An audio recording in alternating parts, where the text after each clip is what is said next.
What if Deku could literally rewrite reality with his bare hands? Picture this, molecular manipulation. Not just moving stuff around, but actually changing what things are.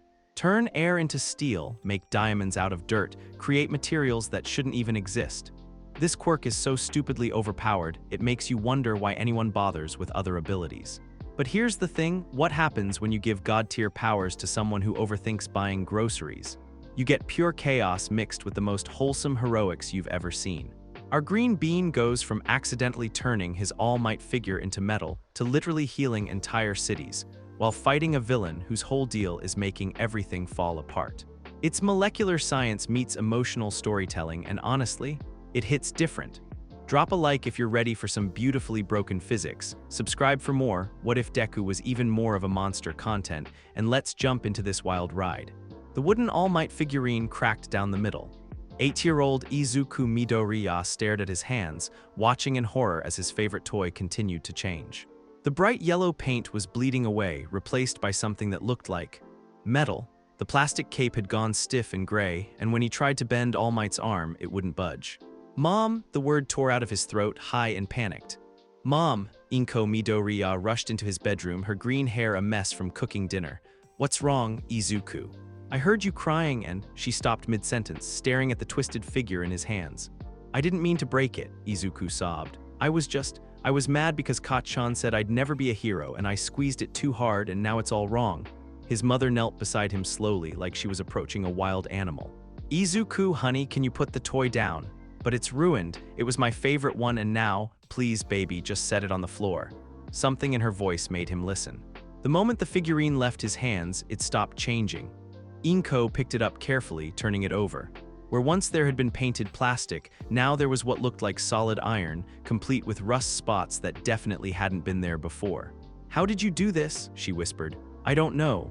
Izuku wiped his nose on his sleeve. "I was thinking about how Kacchan's quirk lets him make explosions and how that's so cool and how I'll never have anything like that. Then I got really mad and squeezed All Might, and I was thinking about how I wished he was real, like really real, made of actual metal instead of just plastic that looks like metal." Inko's eyes widened. She set the figurine down and pulled out her phone. "Are we calling the doctor?" Izuku asked. "We're calling the doctor." 6 years later, Midoriya, can you tell the class what iron oxide is commonly called? Izuku looked up from his notebook, where he'd been scribbling molecular diagrams in the margins. "Rust-sensei, it forms when iron atoms react with oxygen and water molecules." A few students groaned.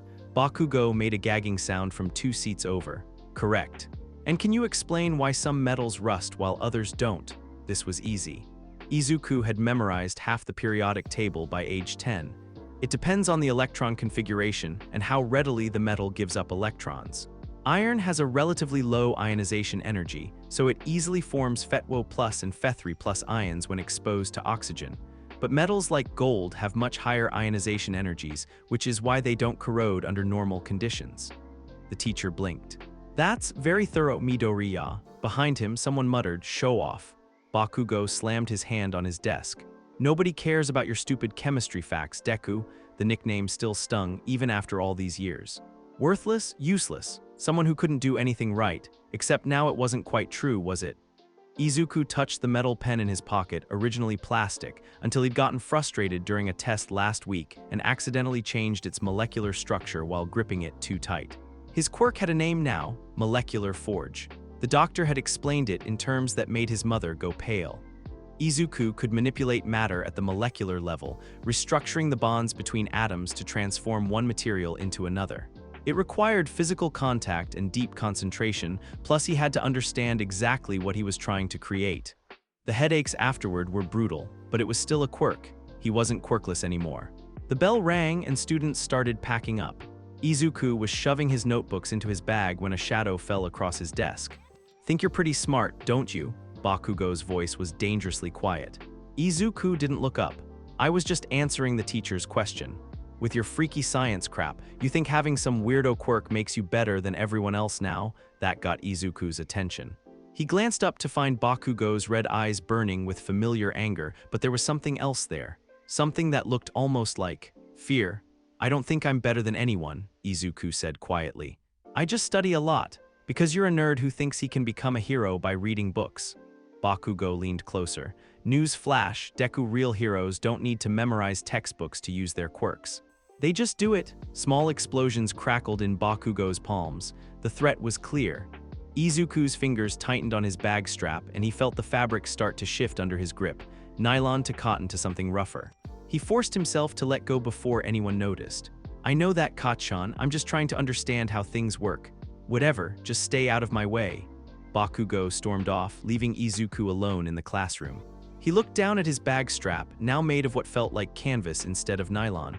Another accident. They'd been happening more often lately, usually when he was stressed or emotional. Maybe Bakugo was right. Maybe real heroes didn't need to think so hard about everything. But then again, maybe that was exactly what made someone a hero.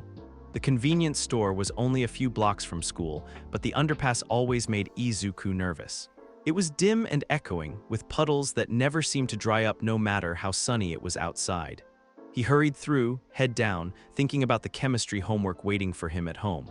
He was almost to the other side when he heard the explosion.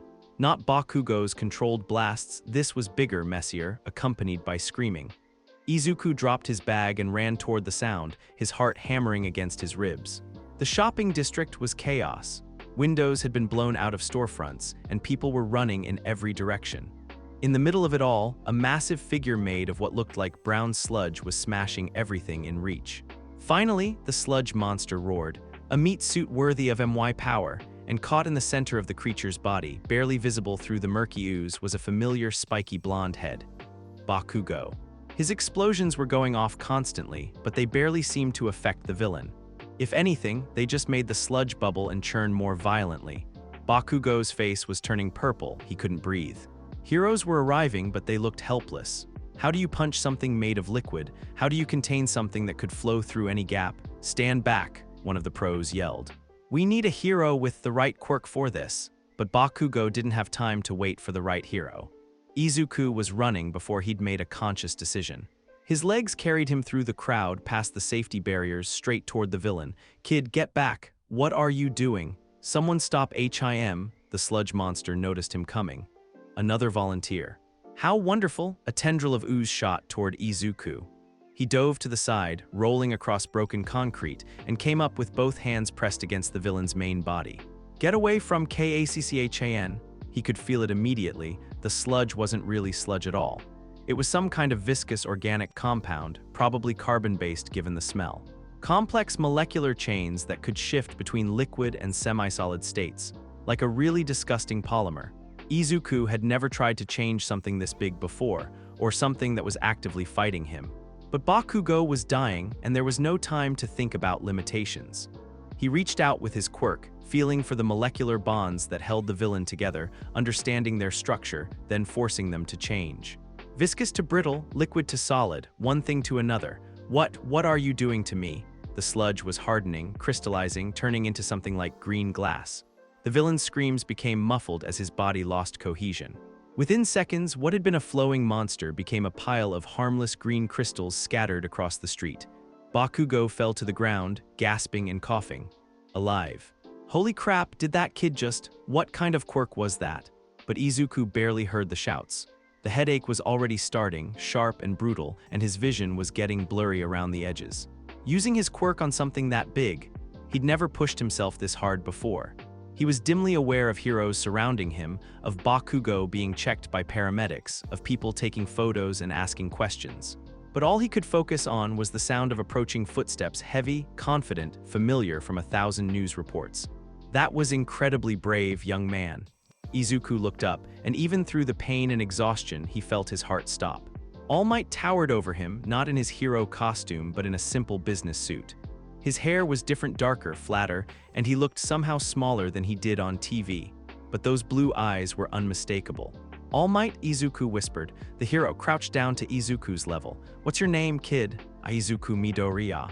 Well, Izuku Midoriya, you just saved that boy's life. Most people would have waited for the heroes to handle it. I couldn't wait. The words came out in a rush. Kacchan was dying, and everyone was just standing around, and I knew I could help, so I had to try. Even if my quirk isn't really meant for fighting, I had to do something. All Might was quiet for a long moment. Your quirk. You changed the villain's entire molecular structure in a matter of seconds. That requires incredible knowledge and control. I study a lot, Izuku mumbled. I want to be a hero, but my quirk is weird and complicated, so I figured I better understand it really well if I'm going to help people with it. All Might stood up, then extended a hand to help Izuku to his feet. Walk with me, young Midoriya. There's something I'd like to discuss with you. They walked in silence until they reached a small park away from the crowd.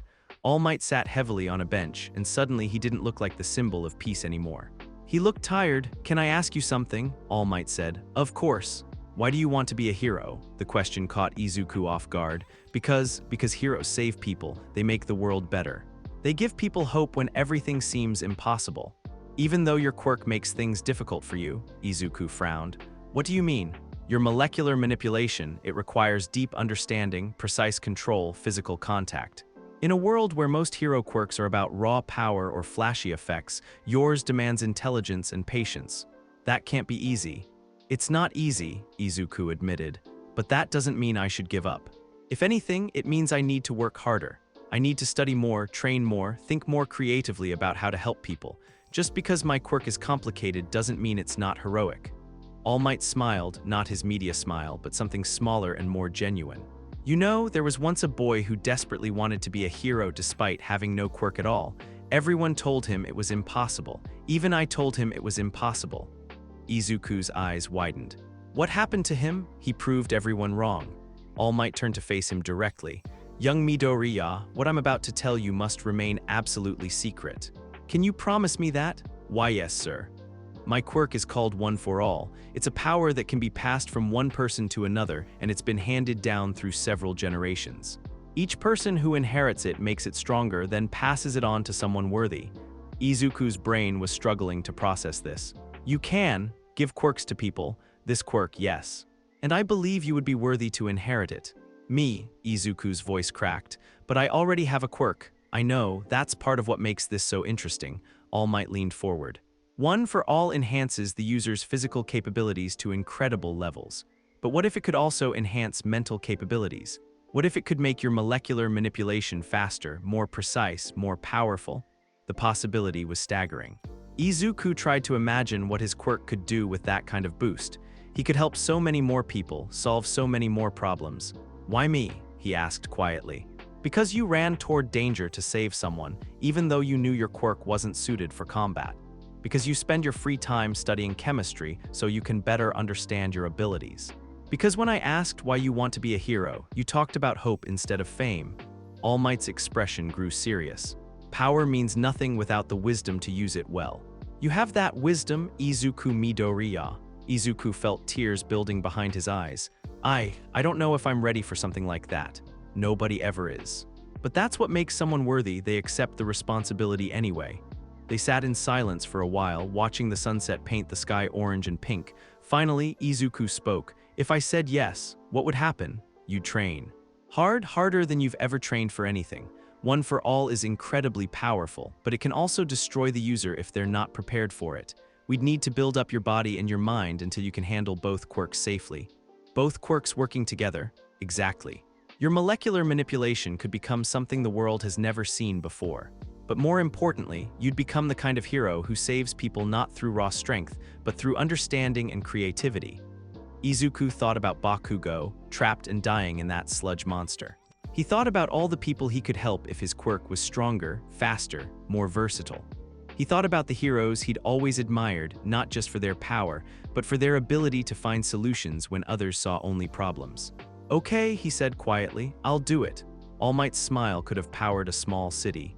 Excellent, but remember, young Midoriya, this is just the beginning. Having two quirks will bring challenges we can't even imagine yet.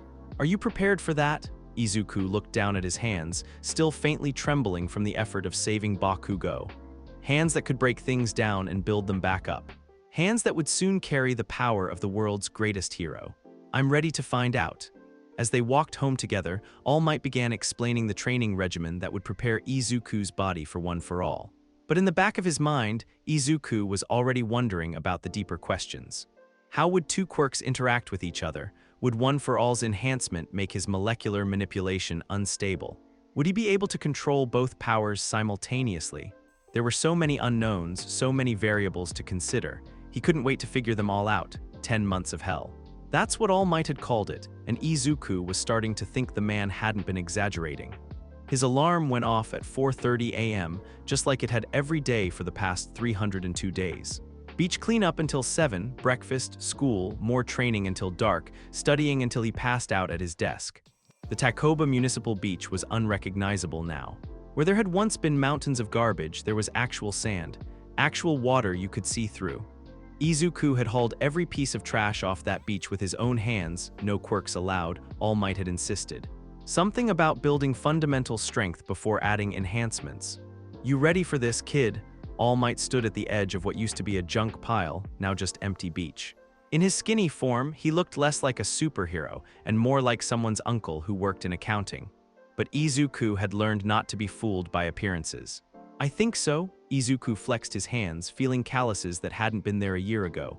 "My molecular manipulation is faster now. I can restructure about 200 kilograms of matter in under 30 seconds, as long as I understand the target material. And one for all, still practicing with 5%. Any higher and I break my own bones." Izuku grimaced, remembering last week's training session, "but I think I figured out something interesting." "Oh," Izuku picked up a piece of driftwood from the sand. "Watch this." He activated one for all at 5%, letting the power flow through his body, then touched the wood with his free hand. His molecular manipulation quirk engaged, and the driftwood began to change, but faster than usual, more precisely. Within seconds, he transformed it into what looked like polished steel. "The enhancement from one for all doesn't just affect my physical abilities," Izuku explained, tossing the steel rod from hand to hand. "It makes my molecular manipulation more efficient too. Better focus, faster processing, finer control." All Might's eyes widened. That shouldn't be possible. One for all enhances the body, not other quirks." "Maybe. Or maybe the line between mental and physical enhancement isn't as clear as we thought." Izuku set the steel rod down. "When I use both quirks together, it feels like they're, I don't know, harmonizing. Like they were meant to work together." "Fascinating." All Might made a note in the training journal he always carried. "But remember, young Midoriya, the UA entrance exam is tomorrow. Don't get too experimental. Stick to what you know works." Izuku nodded, but he was already wondering what other combinations he hadn't discovered yet. The UA entrance exam was held in a massive testing facility that looked more like a small city than a school building. Hundreds of applicants milled around in groups, showing off quirks, comparing strategies, generally acting like the teenagers they were. Izuku tried to blend into the crowd, but it was hard when people kept staring at his muttering. "Okay, so robots probably have aluminum or steel frames, which means I could weaken structural joints by converting them to something brittle like ceramic. But that requires direct contact, and robots move fast, so I'd need to get close somehow. Maybe use one for all for speed, but then I risk breaking my bones if I go over 5%, and, excuse me." A tall boy with dark hair and glasses had appeared beside him. Everything about the guy screamed class president, from his perfectly pressed uniform to the way he held himself like he was about to deliver a speech. "Are you talking to yourself about battle strategies?" the boy asked. "Oh. Yeah, I guess I was. Sorry, I do that when I'm nervous." "Don't apologize, it shows good tactical thinking." The boy extended his hand. "I'm Tenya Ida from Sumi Private Academy. Izuku Midoriya." Public school. Interesting, and your quirk?" Izuku hesitated. He'd been dreading this question all morning. "How do you explain molecular manipulation to someone in 30 seconds without sounding like a textbook?" "I can change the molecular structure of things I touch, turn one material into another as long as I understand the chemistry involved." Ida's eyes lit up. "Fascinating. So you could theoretically convert iron to gold?" "Theoretically, yeah, but the mass would decrease significantly because gold is much denser than iron, and it would take a lot of concentration and give me a splitting headache afterward." Izuku realized he was rambling again. "What about you, engine?" Ida pointed proudly at his legs. "I can move at high speeds by burning fuel in my calves." Before Izuku could ask what kind of fuel, a loud voice echoed across the facility. "Welcome to UAS entrance exam." Present Mike stood on a platform at the front of the crowd, his blonde hair defying gravity and his grin visible from space. Izuku had seen him on TV, but in person, the man was somehow even louder. "You'll be fighting robots, 3 types, 1.2 points and 3 points. Destroy them to earn points. You've got 10 minutes. The explanation was straightforward enough, but Izuku's mind was already racing through the implications. Robots meant metal, probably steel or aluminum alloy. If he could get close enough to touch them, he could weaken their armor or even jam their joints. But getting close was the problem. There's also a 0-point robot, Present Mike continued. It's just an obstacle, avoid it. A 0-point robot that you're supposed to avoid. Izuku filed that information away. In his experience, things you were supposed to avoid usually turned out to be important. Any questions? A hand shot up in the crowd. It was Ida. Yes, you with the glasses. On the printout, you listed 4 types of robots, but only explained 3. If this is an error in the official UA materials, it's shameful. And you, Ida suddenly pointed at Izuku. You've been muttering this entire time, it's distracting. Heat flooded Izuku's cheeks. Everyone was staring at him now. Sorry, nerves are understandable, Present Mike called out, apparently taking pity on him, but save the analysis for the test. Speaking of which, get to your battle centers. The crowd began to disperse, and Izuku found himself swept along toward testing ground B. He tried to spot Ida, but the other boy had been assigned to a different area. Probably for the best, Izuku had clearly already made a bad first impression. As he walked, he noticed a girl with brown hair talking animatedly to her friends. She caught his eye and waved, which made his face turn red all over again. Focus, he told himself. You've trained for this. You know what you can do. The testing ground was a mock city, complete with buildings, streets, and hiding spots. Izuku found himself standing at the starting line with dozens of other applicants, all of them looking significantly more confident than he felt. Start! The gates opened, and everyone rushed forward. Izuku hung back for a moment, watching the others charge ahead with flashy quirks and loud battle cries. Show-offs. This wasn't about being first, it was about being smart. A 1-point robot rounded the corner ahead of him, its red eyes scanning for targets. About 2 meters tall, humanoid shape, probably aluminum frame with steel reinforcement at the joints. Standard design for training robots. Izuku sprinted forward, using just a touch of one for all to boost his speed. The robot raised its arm to swipe at him, but he ducked under the attack and pressed both palms against its torso. The molecular change was almost instantaneous: aluminum to brittle ceramic, steel joints to crumbling clay. The robot collapsed into pieces with a satisfying crash. 1 point, Izuku muttered, already scanning for the next target. A 2-point robot was trashing a nearby building, its larger frame bristling with weapons. This one would be trickier, more mass to convert, and those weapons meant he couldn't get close the same way. But the building it was attacking, that was just concrete and steel rebar, and concrete was mostly limestone and clay, which meant. Izuku pressed his hands against the building's foundation and concentrated. The molecular structure shifted, cement becoming something closer to sand. The building's support gave way, and several tons of rubble came crashing down on the robot. 2 points. He was getting the hang of this. The next 20 minutes passed in a blur of strategy and chemistry.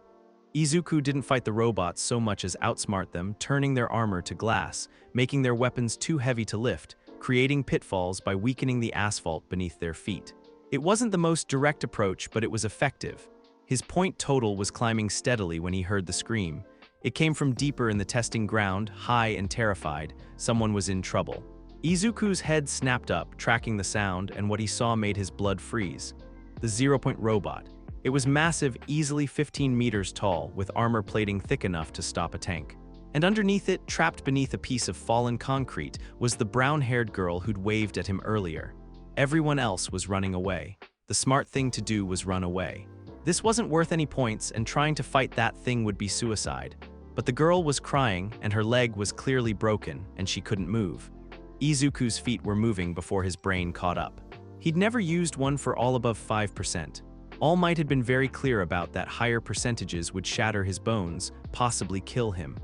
But looking at that robot, at the girl trapped beneath it, Izuku realized he didn't have a choice.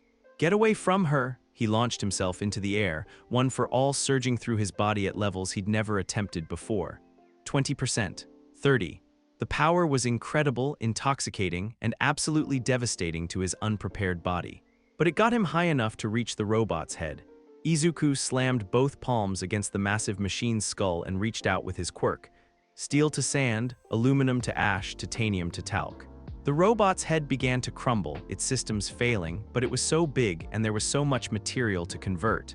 His molecular manipulation alone wouldn't be enough, not fast enough. But One for All wasn't just enhancing his body anymore. It was enhancing his quirk too, pushing his molecular control to levels that should have been impossible. The robot's entire head dissolved in seconds, its massive body toppling backward like a felled tree. Izuku hit the ground hard, his right arm hanging at an unnatural angle and both his legs screaming in agony. One for All at 30% had done exactly what All Might had warned him it would do. But the girl was safe. "Oh my gosh, are you okay?" She was hovering beside him, literally floating a few inches off the ground. Her quirk, he realized distantly. That was so cool and so stupid. But mostly cool, are you? Izuku tried to sit up and immediately regretted it. "Is your leg?"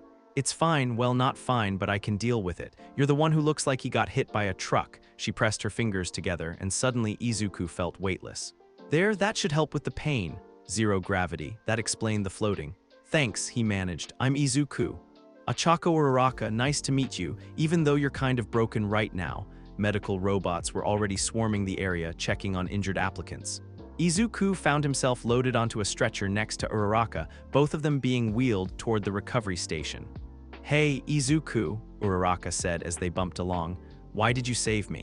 "There weren't any points in it." Izuku thought about that. "I guess. Heroes don't save people for points." Uraraka was quiet for a moment, then she smiled, a real smile, warm and genuine. "I think you're going to make a great hero."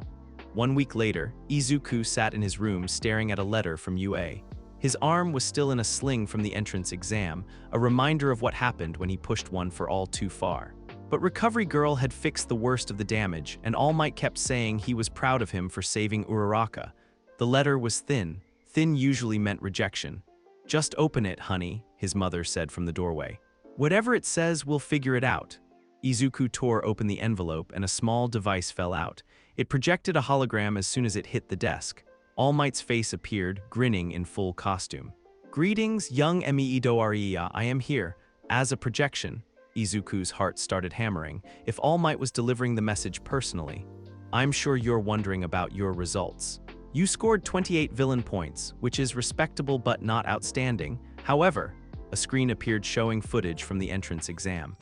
Izuku watched himself save Uraraka, his body breaking under the strain of One for All, but his determination never wavering.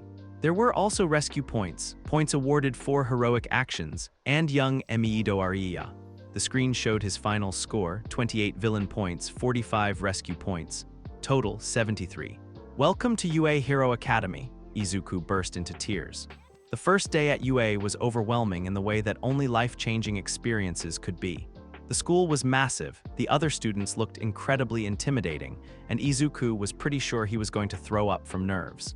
Class 1A was on the second floor. Izuku found the door, which was enormous, probably to accommodate students with size-altering quirks, and took a deep breath. Inside, he immediately spotted Ida having what looked like a very intense conversation with a spiky-haired blonde boy who had his feet up on his desk.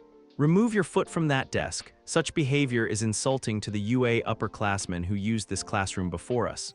"Ha, and who decided that exactly?" Izuku winced. He recognized that voice. Bakugo. Of course Bakugo had gotten into UA. The guy's quirk was literally perfect for hero work, flashy, powerful, and great for fighting.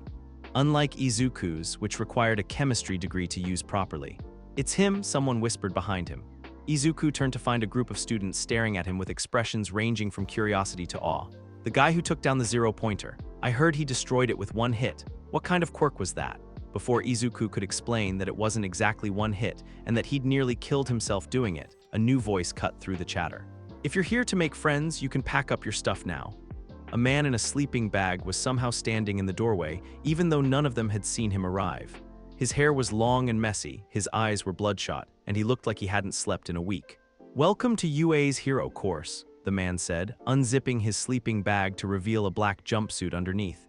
"It took 8 seconds for you to shut up. That's not gonna work. Time is precious." Rational students would understand that.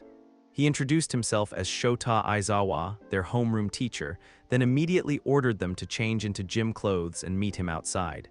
"A quirk assessment test?" Uraraka looked as confused as Izuku felt. "What about orientation, the ceremony? If you really want to make it in the hero course, you don't have time for such leisurely events." Aizawa held up his phone, showing fitness test results. "In your previous schools, you were prohibited from using your quirks in physical tests."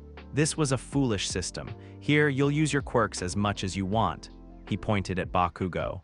You managed a softball throw of 67 meters in middle school. Now try doing it with your quirk. Anything goes, just stay in the circle. Bakugo stepped up to the throwing circle, winding up like a professional baseball player. Die, he screamed, hurling the ball with an explosion that lit up the entire field.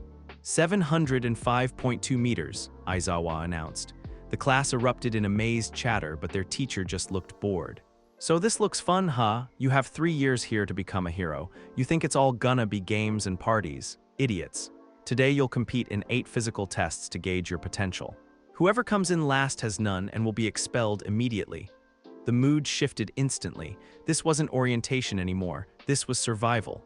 Survive until the end, Midoriya, Aizawa added, looking directly at him. And show me what that quirk of yours can really do. The tests began. 50-meter dash. Izuku couldn't enhance his running speed much without breaking his legs, but he could use his quirk creatively. He touched the track surface and softened it under his competitor's feet while hardening it under his own, gaining precious seconds. Grip strength, easy. He converted the grip strength machine's internal components from steel to a softer metal, then squeezed. The readings went off the charts before the machine broke entirely. Standing long jump, this one was tricky. Izuku used one for all at 5% for the initial leap, then touched the ground and created a small ramp of hardened earth to extend his distance. Repeated side steps. He altered his shoe soles to have better traction, then used minimal one for all enhancement to boost his speed. Distance running, probably his worst event. Izuku just had to pace himself and hope his conditioning from beach training would carry him through. Sit-ups and toe touches, basic exercises where his quirk didn't help much, but his improved fitness showed. Finally, the softball throw. Izuku stepped into the circle, ball in hand, mind racing. Everyone was watching his classmates, Aizawa, probably All Might from somewhere nearby. This was his chance to show what molecular manipulation could really do. But he couldn't just throw the ball and hope one for all wouldn't break his arm again. He needed to be smarter. Izuku activated his quirk, touching the softball. Instead of changing its material composition, he altered its molecular density. The ball became incredibly light, almost as light as a balloon, but still solid. Then he activated one for all at a safe 5% and threw. The ball shot into the sky like it had been fired from a cannon, its reduced mass letting it travel much farther than physics should have allowed. 1,420.6 meters, Aizawa announced. The class stared in stunned silence. How did you do that? Ida asked, his usual composure cracking. That defied several laws of physics. I reduced the ball's density by restructuring its molecular composition, Izuku explained, trying not to sound too much like a textbook. Same mass but distributed across more space so it weighs less but still has the same momentum when thrown. That's... A girl with a black ponytail was furiously taking notes. That's brilliant. The applications for rescue work alone. Incredible.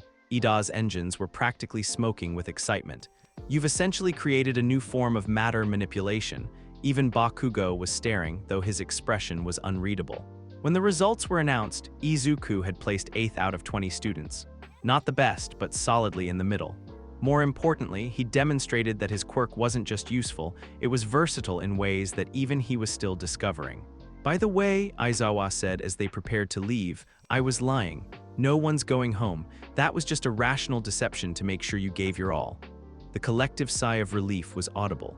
As the class filed back toward the main building, chattering excitedly about each other's quirks, Izuku found himself walking next to Uraraka. That was amazing, she said. The density thing. How did you even think of that? I've been studying molecular physics for years, Izuku admitted. My quirk is pretty complicated, so I figured I better understand it as well as possible. Well, it paid off. You're gonna be an amazing hero, Izuku. Behind them, Ida was explaining his engine quirk to anyone who would listen, while Bakugo stalked ahead in sulky silence. A girl with green hair was talking to a boy who looked like he could control ice, and the ponytail girl was still scribbling notes about molecular manipulation. This was his class. These were going to be his classmates for the next 3 years. Izuku allowed himself a small smile. Maybe he could do this after all. Today you'll be working in pairs. All Might stood in the middle of ground beta, his hero costume somehow even more impressive in person than it was on TV. Izuku tried not to stare, but it was hard when your childhood idol was literally 3 feet away explaining combat exercises. You'll be split into villain and hero teams. The villains will guard a nuclear weapon in one of these buildings, and the heroes will try to either capture the villains or secure the weapon. Think of it as practical application. The other students were buzzing with excitement, but Izuku felt his stomach drop. Combat training, the one thing his quirk wasn't naturally suited for. I'll draw lots to determine the teams. Izuku held his breath as All Might reached into the box. When his name was called, he was paired with Ida, which was a relief. The other boy seemed methodical and smart, the kind of person who would appreciate strategic thinking. Their opponents, however, were a different story. Team A will be the heroes, Team D will be the villains, young Bakugo and young Ida. Wait, that wasn't right. Izuku looked at the team assignments again. Team A was him and Uraraka as heroes. Team D was Bakugo and someone named Ida, but not Tenya Ida, who was standing right next to him. "Excuse me, All Might." Tenya raised his hand with characteristic precision. "I believe there's been an error. I'm on Team B with Midoriya." All Might checked his notes. "Ah, you're absolutely right. Team B will be heroes, young Midoriya and young Ida. Team D will be villains, young Bakugo and young Ida." The class looked confused until a girl with a long black ponytail spoke up. "There are 2 Idas." A shorter boy with purple hair raised his hand sheepishly. "Koji Ida, no relation." "Well, this is awkward," Uraraka laughed. Izuku barely heard the confusion. His attention was fixed on Bakugo, who was staring at him with an expression that mixed anticipation with something that looked almost hungry. "Finally," Bakugo muttered, just loud enough for Izuku to hear. "Time to show everyone what a real quirk looks like." The building they'd been assigned was a 5-story office complex, all concrete and steel and glass windows. Perfect for Bakugo's explosions, terrible for Izuku's molecular manipulation. He'd need to get close to walls or structural elements to be effective, which meant exposing himself to blast radius. "So," Tenya said, adjusting his helmet, "what's our strategy?"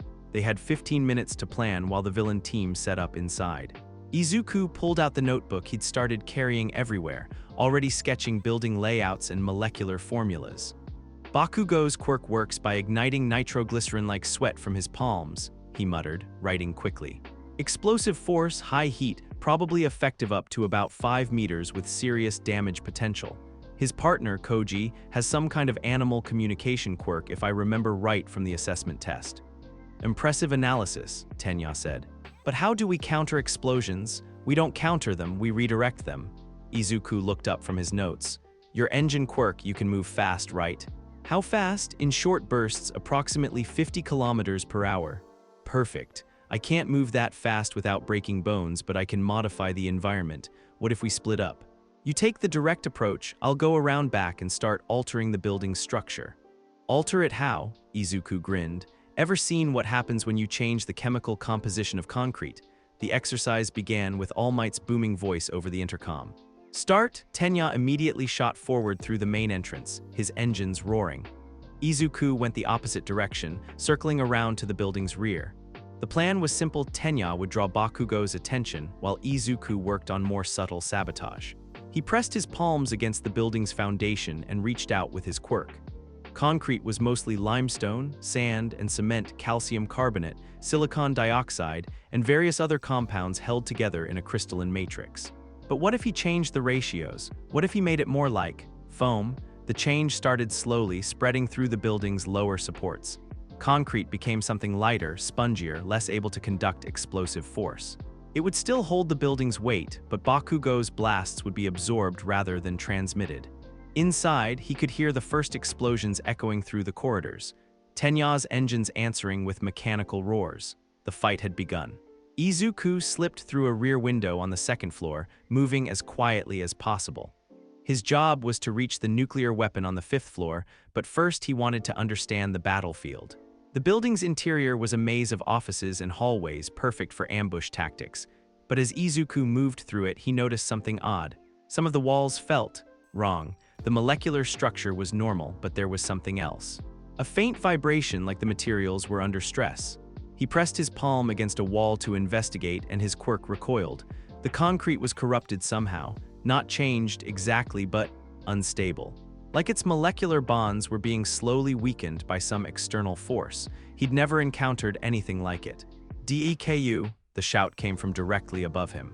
Izuku looked up just in time to see Bakugo drop through a hole in the ceiling, explosions crackling around his hands. Did you really think you could sneak around like some kind of ninja? Bakugo landed hard, his grin sharp and dangerous. This isn't hide and seek, this is combat training. Kachan, wait, don't call me that. The explosion was point-blank range, meant to end the fight immediately. But instead of the devastating blast Bakugo expected, the force dissipated into the walls like a stone dropped in water.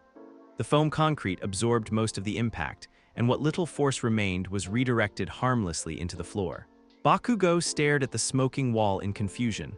What the hell? I changed the molecular structure of the building materials, Izuku explained, already moving toward the stairwell. Concrete to something more like aerogel. It absorbs explosive force instead of transmitting it. You what? Bakugo's confusion quickly shifted to rage. You think you're so smart with your freaky science quirk. Let's see how smart you are when I blow this whole floor apart. Larger explosions erupted from Bakugo's hands, but they had even less effect than the first one. The modified concrete simply absorbed the energy, converting explosive force into heat that dissipated harmlessly.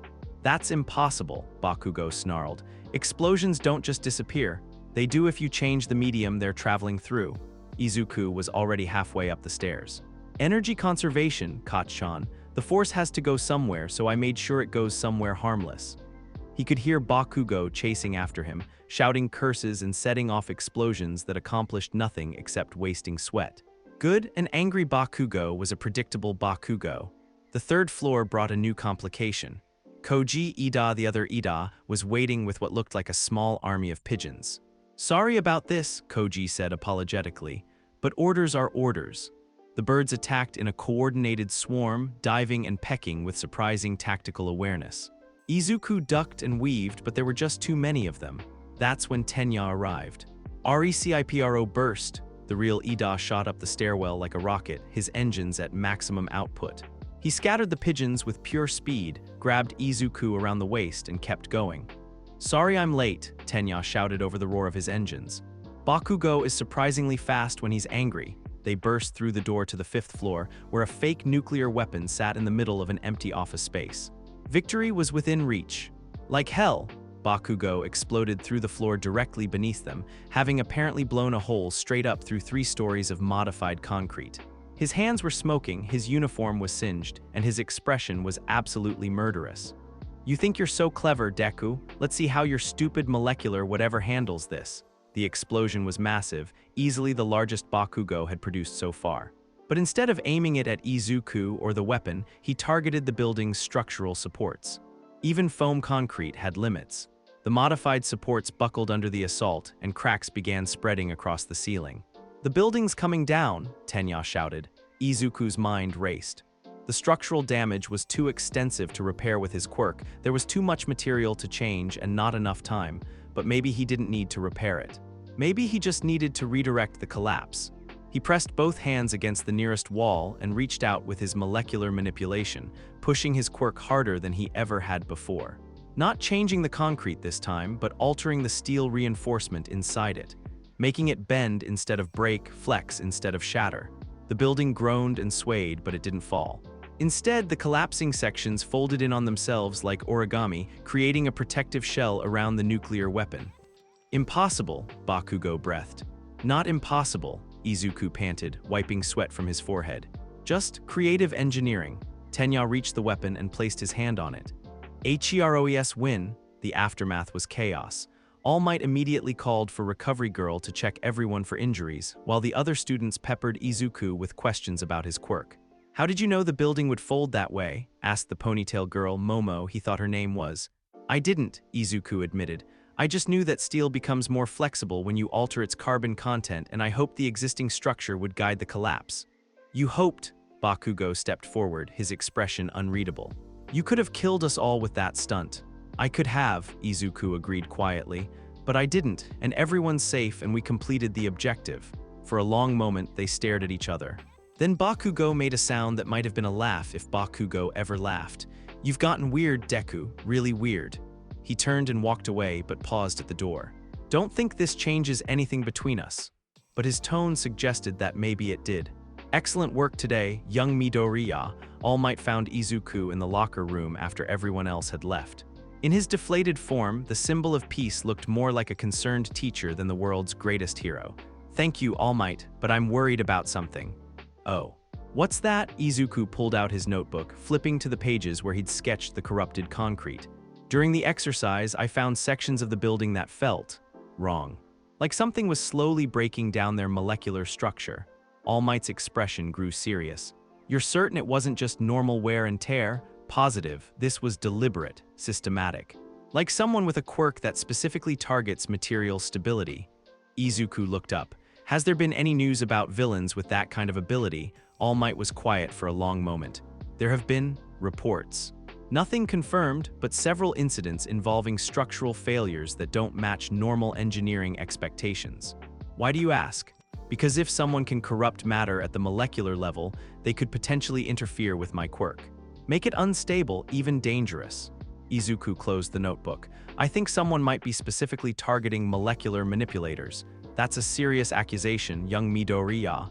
I know. But if I'm right, then other people with similar quirks could be in danger. And if this villain decides to target UA, All Might placed a hand on Izuku's shoulder. I'll look into it. In the meantime, focus on your training. If there is someone out there with the ability to corrupt matter, you'll need to be prepared. As they walked back toward the main campus, Izuku couldn't shake the feeling that they were being watched.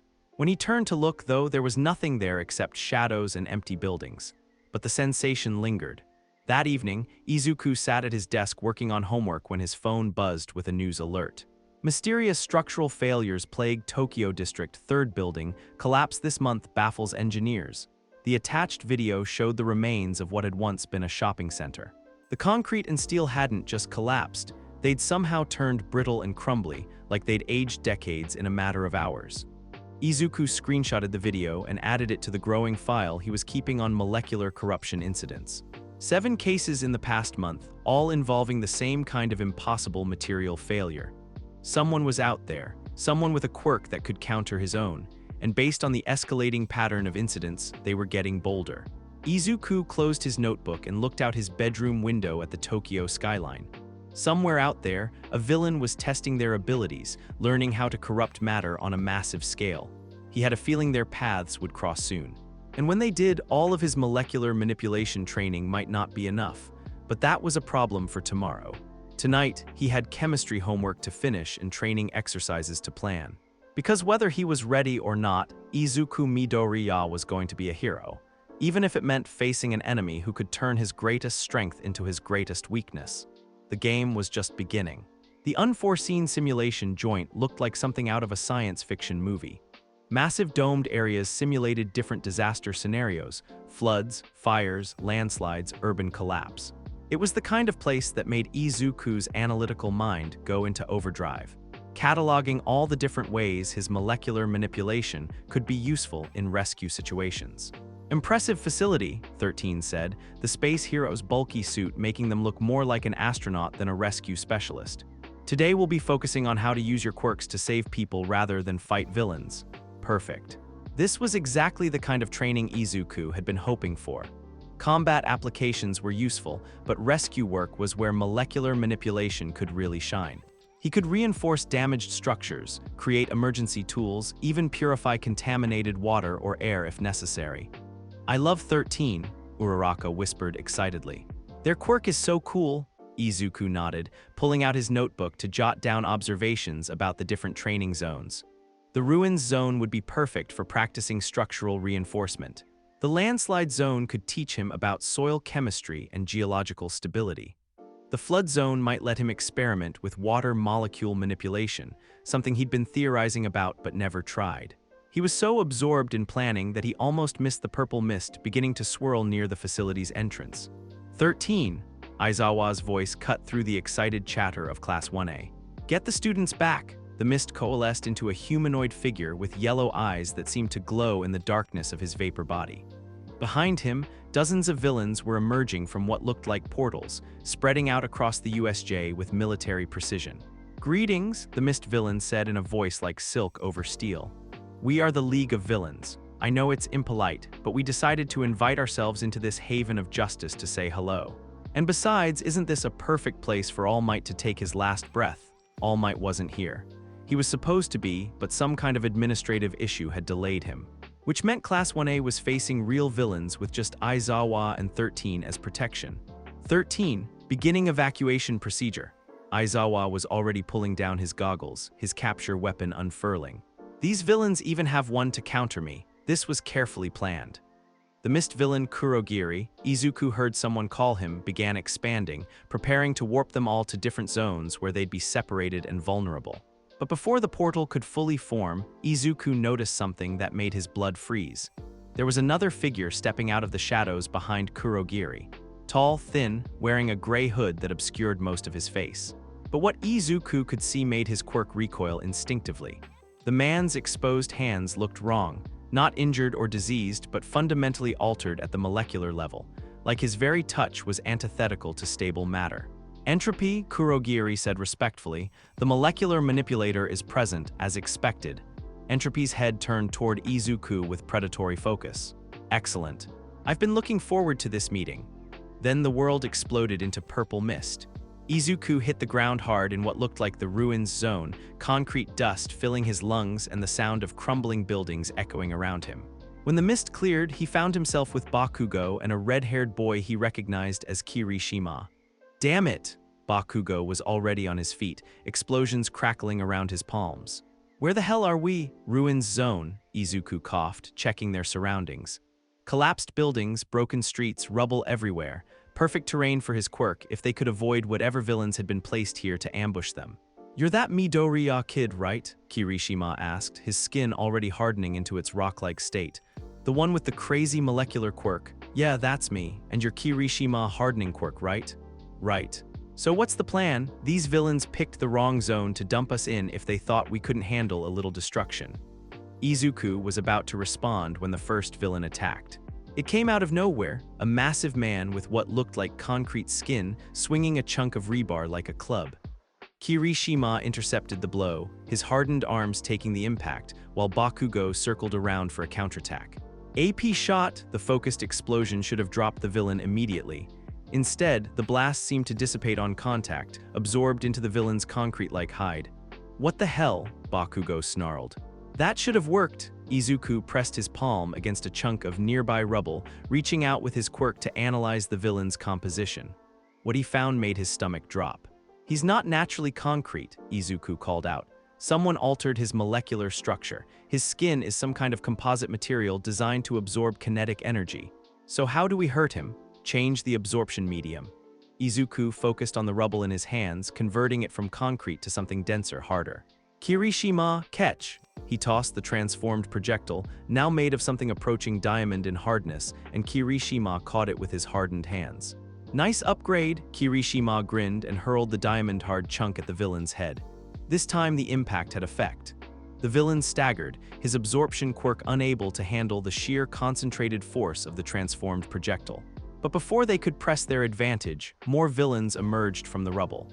Dozens of them, each with some kind of matter manipulation enhancement that made them resistant to conventional attacks. They're all modified, Izuku realized. Someone's been altering their molecular structure to make them stronger. Great, Bakugo growled. Any ideas about how to unmodify them? Izuku was about to answer when he felt it, a wrongness in the air that made his quirk recoil like it had touched something toxic. The temperature seemed to drop, and the very concrete beneath their feet began to feel unstable. Well, the young molecular manipulator. Entropy stepped out from behind a collapsed wall, his hooded figure somehow more terrifying in broad daylight.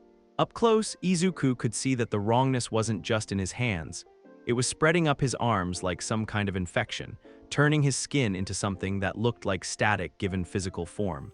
I've been studying your work, Entropy continued, his voice carrying an odd harmonics that made Izuku's teeth ache. The sports festival footage was particularly educational, such precision, such control. It's almost artistic, the way you impose order on chaos. Who are you? Izuku tried to keep his voice steady, but his quirk was screaming warnings at him. Whatever this villain's ability was, it was specifically designed to counter molecular manipulation. I am Entropy, the villain said simply, the force that turns order into chaos, structure into randomness. The inevitable decay that claims all things. He raised one corrupted hand. "And you, my dear boy, are my perfect opposite." The attack wasn't visible, but Izuku felt it immediately. The concrete beneath his feet began to crumble, not from physical force, but from molecular breakdown. The steel rebar in the rubble around them started to rust and decay at accelerated rates. Even the air felt wrong, like its molecular bonds were becoming unstable. "What's happening?" Kirishima's hardened skin was flickering, his quirk struggling to maintain cohesion. "He's corrupting matter at the quantum level," Izuku gasped, backing away from Entropy's approaching figure. "He's making molecular bonds unstable." Izuku tried to use his quirk to stabilize the decaying concrete, but the moment his power touched the corrupted matter, it recoiled. It was like trying to grab something that was simultaneously solid and liquid and gas, a material state that shouldn't exist. "Fascinating, isn't it?" Entropy smiled beneath his hood.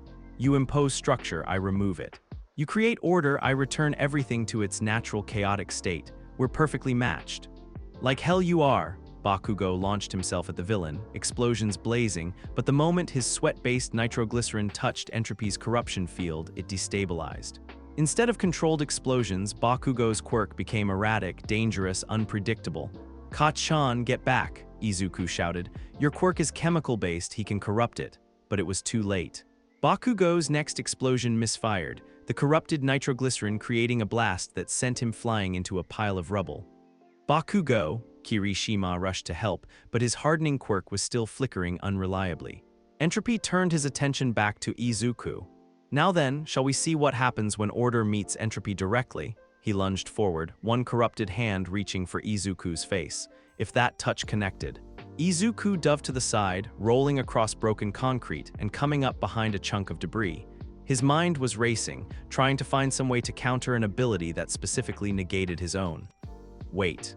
Entropy corrupted existing matter, but what about matter that didn't exist yet? Izuku pressed both palms against the largest piece of rubble he could find and reached out with his quirk.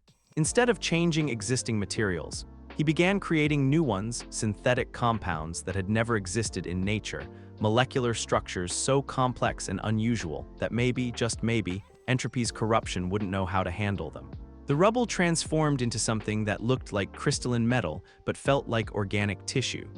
Impossible materials with impossible properties, held together by bonds that entropy had never encountered before. Clever, Entropy acknowledged as his corruption field hit the new materials and slowed, confused by structures it had never been designed to break down.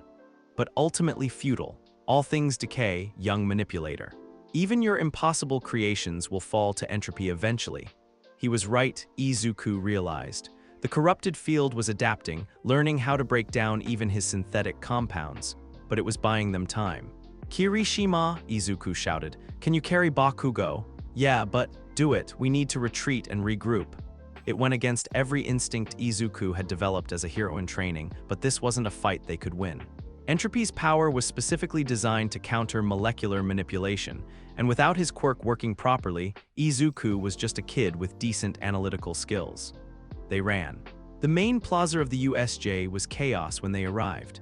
Aizawa was fighting what looked like a dozen villains at once, his capture weapon and erasure quirk working overtime.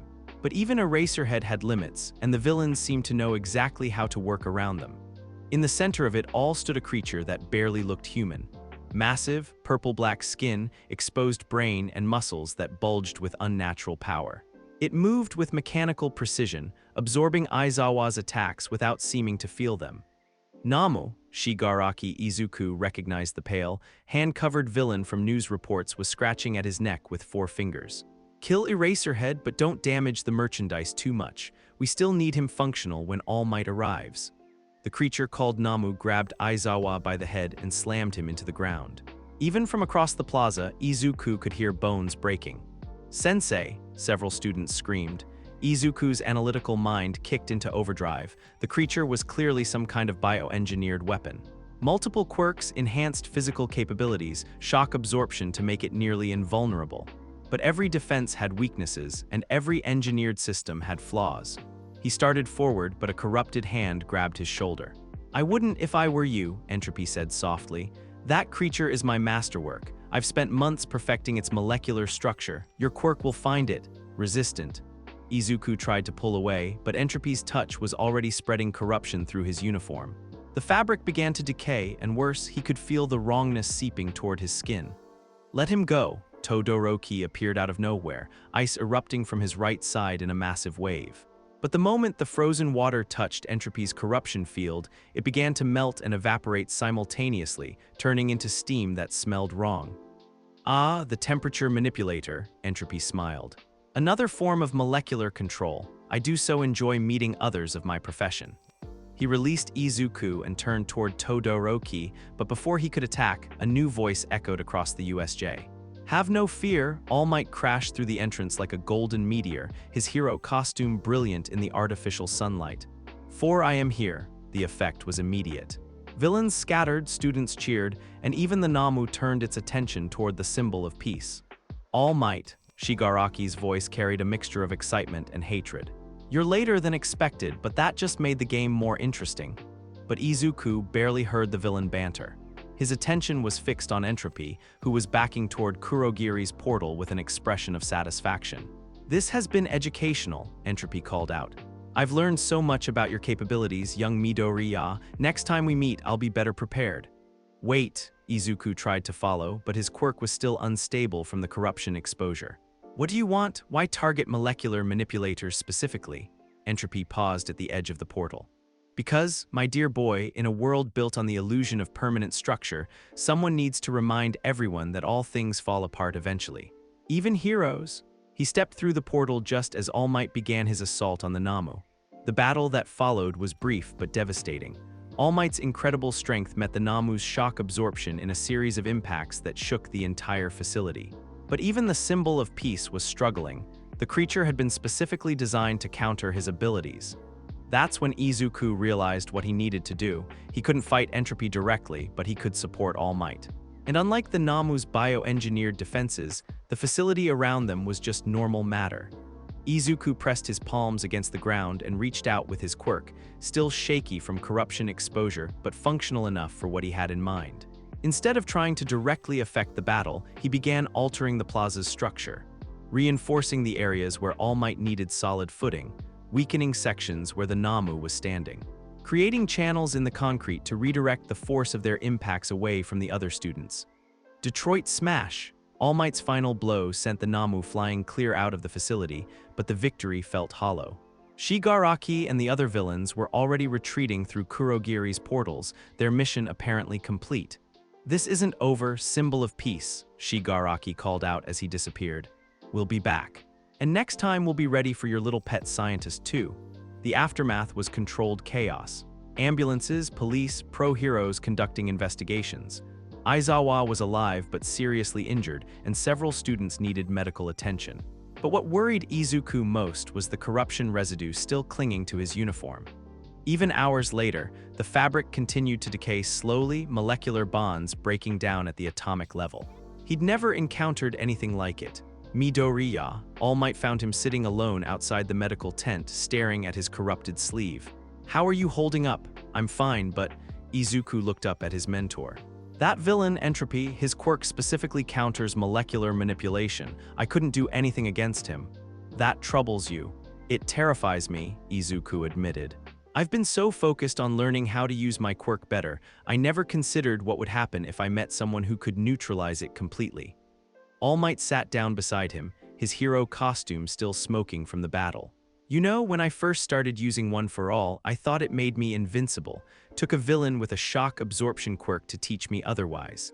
But you still won, because I didn't rely on raw power alone. I used strategy, environment, teamwork." All Might gestured toward the other students who were comparing notes about the attack. "Today you learned that your quirk has limitations. That's not a weakness, that's valuable intelligence." Izuku nodded, but the fear remained. Entropy was still out there, and based on their brief encounter, the villain was specifically targeting people with molecular manipulation abilities. "All Might," Izuku said quietly, "I think this was just the beginning." The symbol of peace followed his gaze toward the USJ facility, where investigators were still documenting the molecular corruption left behind by Entropy's presence. "I'm afraid you're right, my boy, but that's why we train, that's why we learn, so when the real test comes, we're ready." As they walked back toward the buses, Izuku pulled out his notebook and began writing. Not about hero techniques or quirk applications, but about entropy theory and molecular corruption. If he was going to face that villain again, and he was certain he needed to understand exactly how that terrifying quirk worked. Because next time he wouldn't retreat. Next time he'd be ready. The UA Sports Festival was 3 weeks away, and Izuku felt like he was drowning in chemistry textbooks. His desk was buried under molecular diagrams, periodic tables, and engineering manuals. Ever since the USJ attack, he'd been obsessing over the limitations entropy had exposed in his quirk. Speed was his biggest weakness. Molecular manipulation required contact and concentration, both of which were hard to achieve in high-speed combat. "You're overthinking this," All Might said during one of their morning training sessions. The symbol of peace had been pushing him harder since USJ, adding combat scenarios to their usual strength conditioning. "Your quirk isn't about brute force, young Midoriya. It's about creativity. But Kacchan can create explosions instantly," Izuku panted, dodging another of All Might's practice swipes. "Todoroki can make ice walls in seconds. I need time to understand molecular structures before I can change them." "Then don't change them," All Might suggested. "Use them as they are." Izuku paused mid-dodge, nearly getting clipped by All Might's follow-up attack. "What do you mean? You spent 10 months studying every piece of garbage on that beach. You know the molecular composition of concrete, steel, plastic, rubber, hundreds of materials by heart. Stop trying to change everything and start working with what's already there." It was such a simple concept that Izuku felt stupid for not thinking of it sooner. The epiphany changed everything about his training approach. Instead of trying to transform materials into something new, Izuku began focusing on understanding and exploiting their existing properties. Steel was already incredibly strong, but it was also a conductor. Concrete was durable, but it became slippery when the surface texture changed. Rubber was flexible, but it could be made rigid with the right molecular adjustments. "This is so cool," Uraraka watched as Izuku demonstrated his new technique during lunch break. He'd taken a plastic bottle and somehow made it as hard as metal without changing its appearance. "You're like a walking physics textbook, more like a living cheat code," Kaminari laughed. "Seriously, dude, your quirk is broken. You could probably turn water into wine if you wanted to." "Actually, that's impossible," Izuku said automatically. "Wine is a complex mixture of ethanol, sugars, acids, and organic compounds. You can't just rearrange water molecules to create." He caught himself muttering and blushed. "Sorry, don't apologize for being smart," Ida said firmly, cutting his lunch with mechanical precision. "Your analytical approach to quirk usage is admirable. Most students rely purely on instinct." "Speaking of instincts," Todoroki spoke up from the end of the table, "have you noticed anything strange about the school lately?" The question seemed random, but something in Todoroki's tone made Izuku pay attention. "Strange how, materials behaving oddly. My ice has been less stable in certain areas of the campus. And yesterday, part of the training ground floor felt soft, like it was partially melted." Izuku's blood chilled. "Where exactly did you notice this?" "Near the media room, and around some of the equipment storage areas." Todoroki's heterochromatic eyes were serious. "I thought it might be related to temperature fluctuations, but the patterns don't match normal thermal expansion." Molecular corruption. "It had to be, but if entropy was somehow targeting UA's infrastructure, we should report this to the teachers," Ida said immediately. "With what evidence?" Todoroki shook his head. "Subjective observations about ice stability. They'll think we're being paranoid after the villain attack." "Then we investigate ourselves," Izuku said quietly, "carefully, and if we find anything concrete, we take it to Aizawa-sensei." The sports festival arrived with all the fanfare of a national holiday. Tens of thousands of spectators filled the massive stadium, while millions more watched on television. Pro heroes used the event to scout potential recruits, making it the most important day in any hero student's career. Izuku stood in the competitor tunnel with the rest of Class 1A, trying to calm his nerves. His new understanding of material properties had improved his speed and versatility, but this would be his first real test under pressure. "You nervous?" Uraraka bounced on her toes beside him, though her smile looked a little forced. "Terrified," Izuku admitted, "but also excited. This is our chance to show what we can really do." "The nerve-wracking fatigue will only hurt you," Todoroki's voice cut through the crowd noise as he approached. "I'm going to win this." The declaration was matter-of-fact rather than boastful, but it still sent a chill through the gathered students.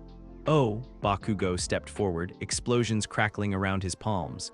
You want to play half and half? I'll crush you along with everyone else. I'm not here to play, Todoroki replied calmly. I'm here to prove that I don't need my father's flames to become the #1 hero. Great.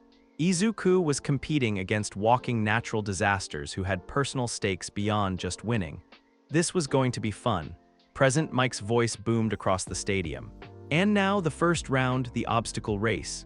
The starting line was chaos. Hundreds of students from all the hero course classes packed together, waiting for the starting signal. Izuku found himself squeezed between a guy who looked like he was made of solid rock and a girl whose hair was literally on fire. Start! The mob surged forward, but the tunnel exit was narrow, a deliberate bottleneck that would separate fast thinkers from the pack. Most students tried to force their way through with pure speed or power, creating a massive traffic jam. Todoroki took the lead by freezing the ground behind him, making it impossible for anyone to follow. Clever but predictable, Izuku pressed his palm against the tunnel wall and reached out with his quirk. Concrete became something grippier, with microscopic surface irregularities that provided perfect traction. He ran up the wall like it was flat ground, bypassing the bottleneck entirely. The first real obstacle was a field of massive robot sentries, the same zero-pointers from the entrance exam, repurposed as mobile barriers. Most students tried to fight their way through or find gaps in the patrol pattern. Izuku had a better idea. He landed among the robots and immediately pressed both hands against the nearest one's leg. Instead of trying to destroy it, he altered the surface friction of its joints. Metal became frictionless like ice, and the massive machine lost all coordination. It toppled sideways into its neighbors, creating a domino effect that cleared a path through the entire field.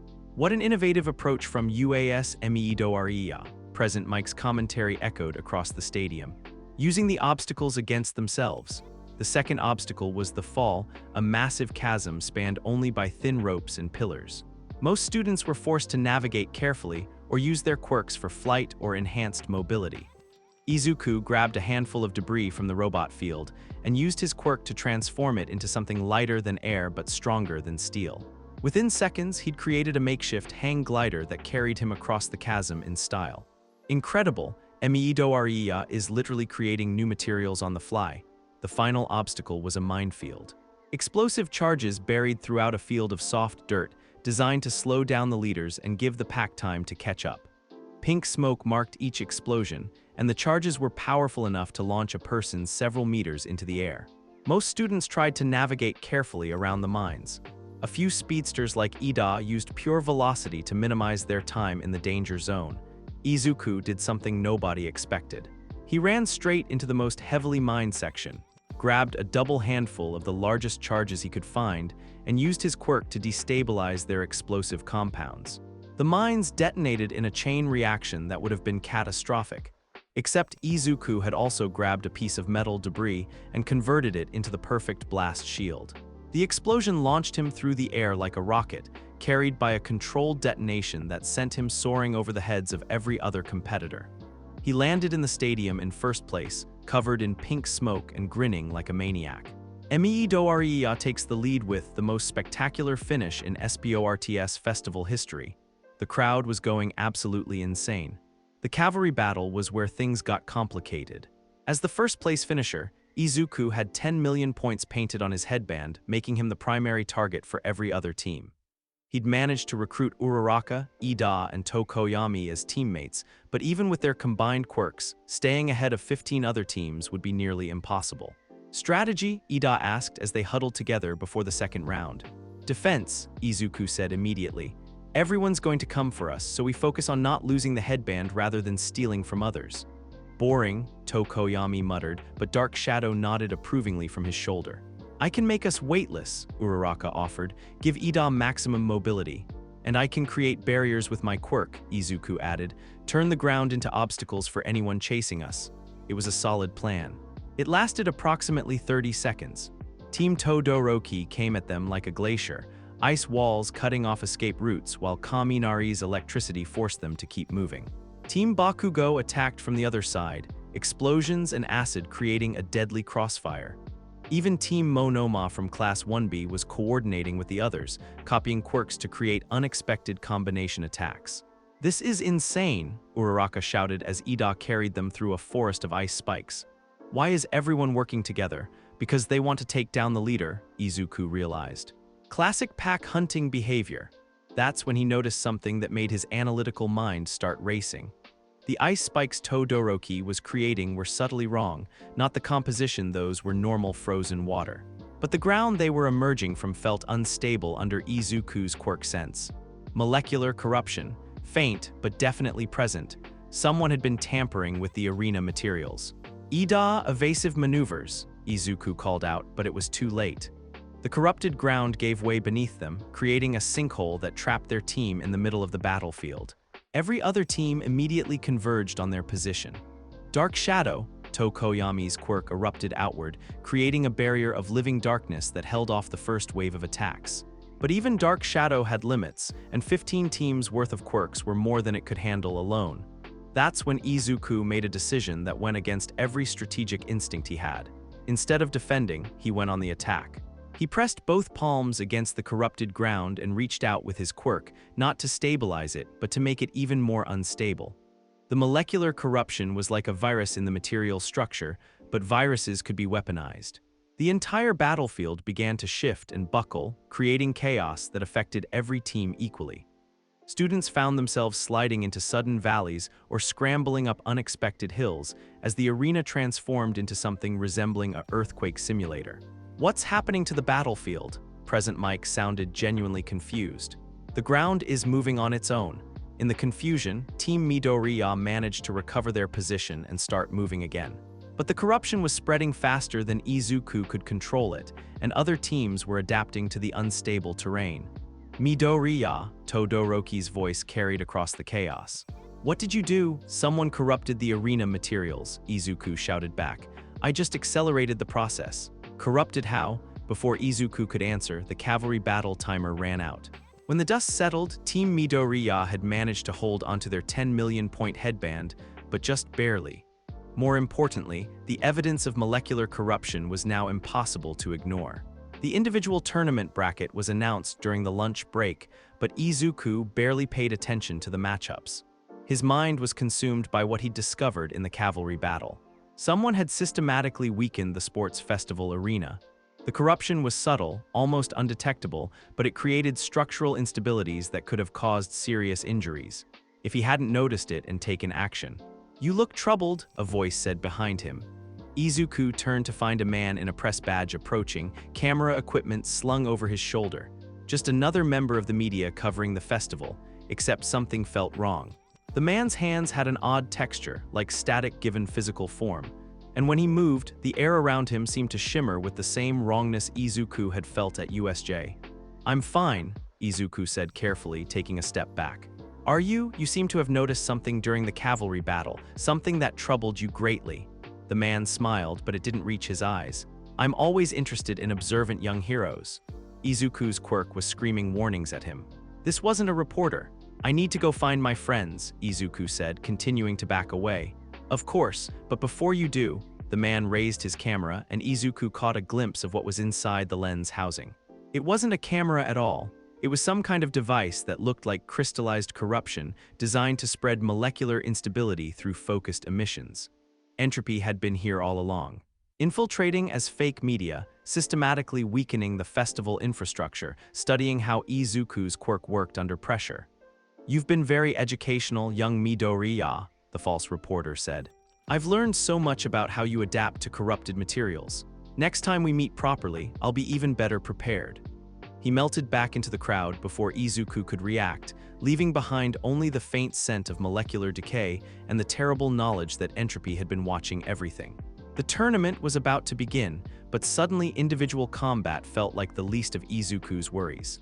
How long had Entropy been infiltrating UA? How many other reporters were actually villains in disguise? And what was the real purpose behind all this observation and corruption? Izuku pulled out his phone and started typing a message to Aizawa-sensei. The sports festival could wait. They had a much bigger problem. Aizawa found Izuku in the competitor waiting area 20 minutes before his first tournament match, frantically scribbling in his notebook while other students tried to psych themselves up for battle. Midoriya, their homeroom teacher, looked exhausted, which wasn't unusual, but the dark circles under his eyes seemed deeper than normal. I got your message about the corruption. Show me. Izuku led him to a section of the arena wall where he detected the molecular instability. When he pressed his palm against the concrete, the wrongness was immediately apparent, like touching something that was solid and liquid at the same time. How widespread? Aizawa's expression was grim. Maybe 30% of the arena structure. It's subtle, designed to look like normal wear and tear unless you're specifically testing for molecular integrity. Izuku pulled up photos on his phone. And I saw him, Entropy. He was disguised as a media photographer, but I'm certain it was the same villain from USJ. You're sure? His hands had that same corrupted texture, and my quirk reacted to his presence the same way. Izuku's voice dropped to a whisper. He's been studying me, sensei, learning how I adapt to corrupted materials. This whole festival might be some kind of elaborate test. Aizawa was quiet for a long moment, his eyes scanning the crowded stadium. We can't cancel now without causing a panic, but I'm doubling security and having every piece of equipment checked. He looked at Izuku seriously. Can you compete safely with the corruption present? I think so. The instabilities are mostly in non-critical areas, and now that I know they're there, I can work around them. Izuku hesitated. But sensei, if Entropy makes another appearance, you focus on your matches. Let the pros handle villain threats. Aizawa's capture weapon shifted slightly. That's an order. Izuku's first opponent was Hitoshi Shinso from General Studies, a tall, purple-haired boy with perpetually tired eyes and a quirk that could control anyone who responded to his verbal provocations. The smart strategy was simple: don't talk. But as they faced each other in the ring, Shinso's opening move caught him completely off guard. You're the kid who saved everyone at USJ, right? Must be nice being the hero while everyone else gets hurt. The words hit like a physical blow. Izuku's mouth opened automatically to defend his classmates, but he caught himself just in time. Shinso was baiting him into responding, trying to trigger the brainwashing quirk. Instead of speaking, Izuku pressed his palm against his own costume and used his molecular manipulation to alter the fabric. The material became stiffer, more textured, creating physical reminders against his skin that would help him resist mental influence. Shinso tried several more verbal attacks, each one designed to provoke an emotional response. Comments about Izuku's weird quirk, about how he was probably just lucky at USJ, about how molecular manipulation was more suited for a support course student than a hero. Each barb stung, but the modified costume kept reminding Izuku to stay focused. When Shinso finally charged forward for a physical attack, clearly frustrated by his opponent's silence, Izuku was ready. He touched the arena floor and softened a section of concrete under Shinso's feet. The General Studies student stumbled, giving Izuku the opening he needed to close distance and push his opponent out of bounds. Winner. Midoriya. As they shook hands afterward, Shinso spoke quietly. That was smart, modifying your costume like that. Most people just try to stay quiet and end up responding anyway. Your quirk is incredible, Izuku said genuinely. The psychological applications alone could revolutionize interrogation and negotiation techniques. Shinso blinked, clearly not expecting genuine admiration. Thanks.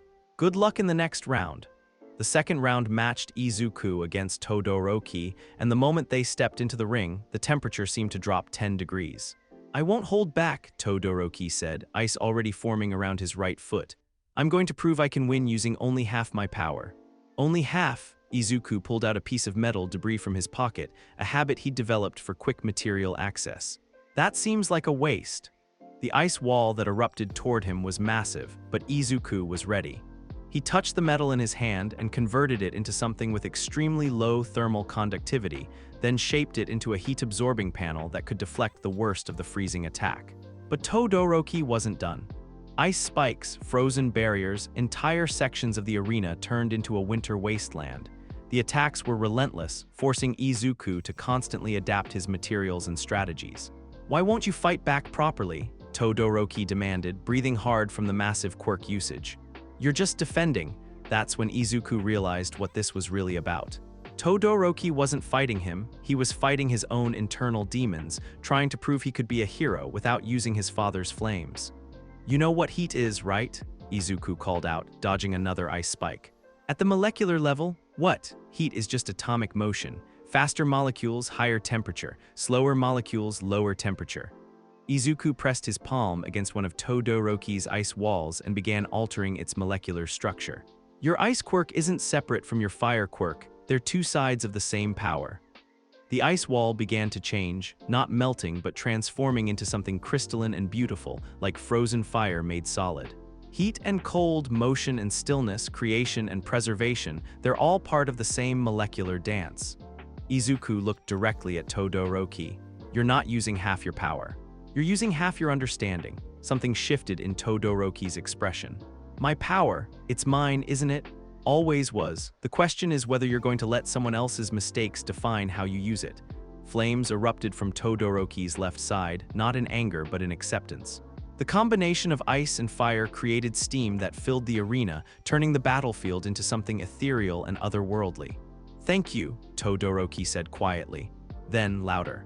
I won't hold back anymore. What followed was the most spectacular fight in sports festival history.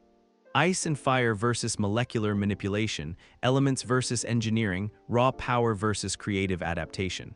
Todoroki created massive constructs of frozen flame, while Izuku countered with impossible materials that could conduct cold but not heat, absorb fire but not ice. The arena cracked under the strain. The audience was on their feet screaming. Present Mike had given up trying to provide commentary and was just shouting incomprehensibly into his microphone. In the end, it came down to endurance. Todoroki's quirk was more immediately powerful, but Izuku's molecular manipulation was more efficient. When Todoroki finally collapsed from exhaustion, having pushed both sides of his quirk to their absolute limits, Izuku was still standing. Barely winner Midoriya. But as Izuku helped Todoroki to his feet, both of them battered and exhausted, neither felt like they'd lost anything important. Instead, they'd both discovered something about themselves they hadn't known before. Good fight, Todoroki said, genuine respect in his voice. The best, Izuku agreed. The finals were held under stadium lights as the sun set, turning the arena into a dramatic coliseum where shadows danced between the floodlights. Izuku stood across from Bakugo, both of them surrounded by the evidence of their earlier battles, scorch marks, ice remnants, altered concrete that still held traces of impossible molecular structures. Been waiting for this, Deku, Bakugo said, but his usual aggressive tone carried something different now. Not anger exactly, but determination mixed with something that might have been respect. Me too, Kacchan. They'd both changed since childhood. Bakugo had learned teamwork and strategy during the villain attack. Izuku had discovered confidence and creative thinking. This wasn't the same dynamic as their middle school confrontations. This was two heroes testing their limits against each other. Begin. Bakugo opened with a series of AP shots, focused explosions designed to overwhelm Izuku's defenses through sheer precision rather than raw power. But Izuku had been studying explosion mechanics for months, and he knew exactly how nitroglycerin combustion worked at the molecular level. Instead of trying to absorb or deflect the blasts, he altered the air composition around him, creating pockets of inert gas that disrupted the chemical reactions. Bakugo's explosions fizzled into harmless puffs of smoke. What the hell? Bakugo snarled. Nitrogen displacement, Izuku explained, already moving to his next strategy. No oxygen means no combustion. But Bakugo adapted faster than expected. Instead of relying on his quirk alone, he used the failed explosions as cover for a physical assault, closing distance with pure speed and combat skills. The hand-to-hand fight was brutal and fast. Bakugo had always been a natural athlete, but months of hero training had turned him into something approaching a professional fighter. Izuku had to rely on his analytical skills and environmental advantages, using his quirk to alter footing, create handholds, and modify his costume for better protection. You've gotten stronger, Bakugo admitted between exchanges, breathing hard but grinning fiercely. But I've been getting stronger too. He began using his explosions differently, not as direct attacks but as propulsion, creating a three-dimensional battle that took full advantage of the arena space. Izuku found himself fighting someone who could effectively fly, strike from any angle, and adjust his trajectory mid-flight using controlled detonations. It was like fighting a human missile with a tactical mind. That's when Izuku realized something that changed his entire approach. Bakugo wasn't just using his quirk more creatively, he was using it more efficiently. The explosions were smaller but better targeted, the flight patterns were more fuel conservative, the whole fighting style was more sustainable. Bakugo had been studying too. You learned, Izuku said with genuine admiration, dodging a precisely calculated blast that left him exactly where Bakugo wanted him for the follow-up attack. Course I learned. You think you're the only one who studies. Bakugo landed a solid hit that sent Izuku skidding across the arena floor. I've been analyzing every fight, every quirk, every weakness. But that revelation worked both ways. If Bakugo had been studying, then Izuku could predict his improvements. The efficiency modifications suggested specific training focuses, which implied certain tactical preferences, which meant Izuku pressed both palms against the arena floor and reached out with his quirk, not to attack but to create. Within seconds, he'd altered the surface composition of the entire battlefield, turning concrete into something with variable friction properties. Bakugo's next propulsive blast sent him skidding uncontrollably across the slippery surface, his carefully calculated flight path completely disrupted. Friction coefficient manipulation, Izuku explained, already moving to capitalize on the opening. Works on landings too. What followed was a chess match played at superhuman speed. Bakugo would adapt to one environmental change, only to find that Izuku had prepared 3 more. Izuku would counter an explosive technique, only to discover that Bakugo had anticipated the counter and prepared a meta counter. They were both thinking several moves ahead, both drawing on months of tactical study and creative experimentation. It was the kind of fight that separated genuine heroes from people who just happened to have powerful quirks. But in the end, it came down to something neither of them had planned for. The arena floor beneath them began to crack, not from their battle damage but from underlying structural corruption. The molecular instabilities Izuku had detected earlier were finally reaching critical failure, and the combined stress of their fight was triggering a cascading collapse. Both fighters noticed it at the same time. Both realized that someone in the crowd could be hurt if the arena came apart, and both made the same decision without hesitation. Instead of attacking each other, they worked together to stabilize the structure. Bakugo used precisely controlled explosions to relieve stress concentrations, while Izuku altered the molecular composition of failing supports. For 30 seconds, they functioned as a perfect team, their quirks complementing each other flawlessly. When the immediate danger passed, they stood on opposite sides of the arena, breathing hard and staring at each other with new understanding. "This isn't over," Bakugo said finally. "I know," Izuku replied. They resumed fighting, but something fundamental had changed. This wasn't about proving who was stronger anymore. This was about pushing each other to become the best heroes they could be.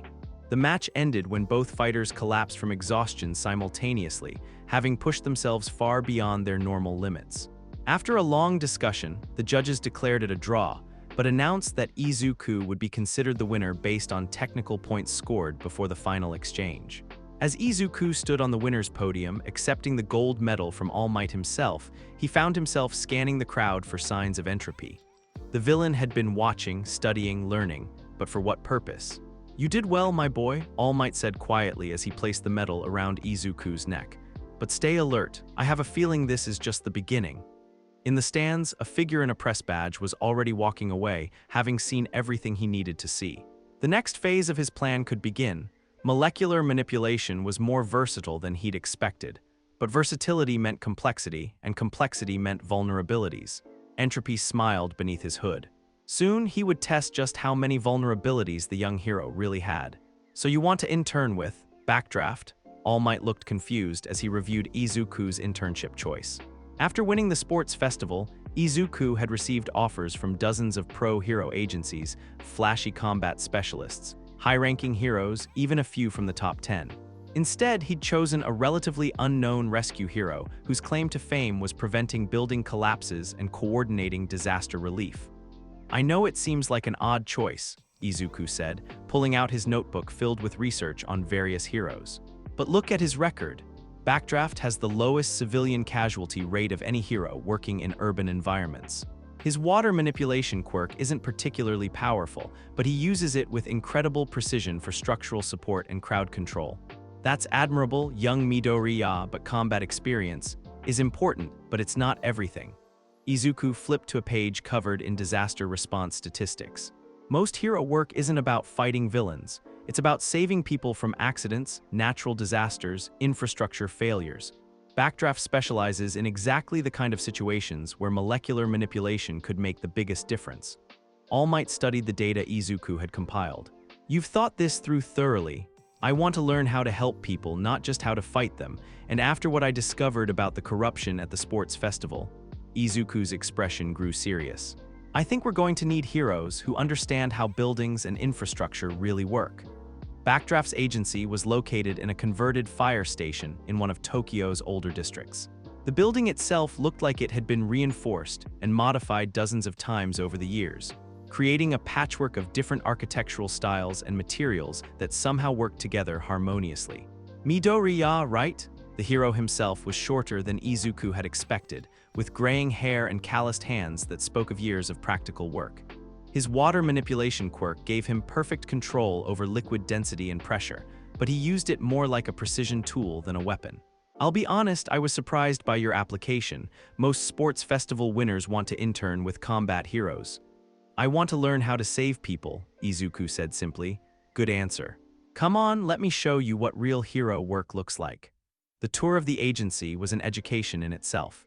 Instead of a typical hero office with trophies and media displays, Backdraft's facility looked more like an engineering workshop. Blueprint tables, material samples, structural analysis software, and detailed maps of the city's infrastructure covered every available surface. Hero work is 90% preparation and 10% execution, Backdraft explained, pointing to a three-dimensional model of the local subway system. When disaster strikes, you don't have time to figure out how things work. You need to know the load-bearing walls, the electrical systems, the water mains, the evacuation routes, everything.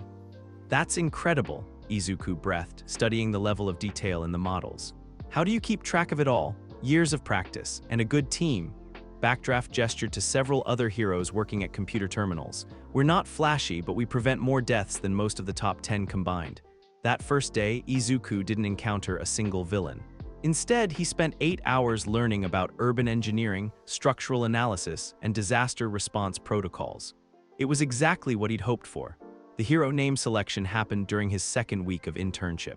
You've been putting this off long enough, Backdraft said, setting a blank nameplate in front of Izuku. Every hero needs a name that represents what they stand for. Izuku stared at the blank surface, mind racing through possibilities. He'd considered names based on his quirk molecular, forge, transmute, but none of them felt right. They focused on the power rather than the purpose. What matters most to you? Backdraft asked. Not your quirk, not your abilities. What do you want people to think when they hear your hero name? The answer came to him suddenly, along with a memory of Bakugo's sneering voice calling him worthless, useless, someone who couldn't do anything right. Deku, Izuku said quietly. Deku, Backdraft raised an eyebrow. Isn't that? A name someone used to hurt me, yeah, but Uraraka helped me realize it could mean something else. Izuku picked up the pen and started writing. Deku's someone who can do it, someone who takes things that are broken and makes them work better. The nameplate read Deku in bold letters, and for the first time, seeing that name didn't make Izuku flinch. I like it, Backdraft said approvingly. Simple, memorable, and it represents transformation, perfect for a molecular manipulator. Their first real emergency call came during Izuku's third week. A construction accident had caused a partial building collapse in the shopping district. No villains, no dramatic fights, just a crane operator's mistake that had sent several tons of steel and concrete crashing through the upper floors of an office building. 20 people trapped on the fourth floor, the incident commander reported as they arrived on scene. Stairwells blocked, elevator shaft is compromised, and the fire department can't get their ladders high enough. Structural integrity, Backdraft was already analyzing the damage with practiced eyes. Building's stable for now, but that debris pile is acting like a dam. If we remove the wrong piece, the whole thing could come down. This was exactly the kind of situation where molecular manipulation could shine. Izuku studied the debris pile, using his quirk to analyze the composition and stress distribution of every piece. I can stabilize it, he told Backdraft. If I convert some of the loose debris to a more stable configuration, we can create a safe path without disturbing the load-bearing elements. Do it. Working together, they created a textbook rescue operation. Backdraft used his water manipulation to relieve pressure on critical joints, while Izuku transformed unstable debris into structural support. Within an hour, they'd cleared a safe evacuation route and gotten everyone out without further collapse. Nice work, Deku, Backdraft said afterward, using the hero name with genuine respect. That was some advanced structural engineering. Just applied chemistry and physics, Izuku replied, but he couldn't keep the pride out of his voice. This felt right in a way that combat never had.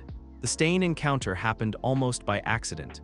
Izuku was working late at the agency, studying building schematics for an upcoming inspection, when the emergency alert came through.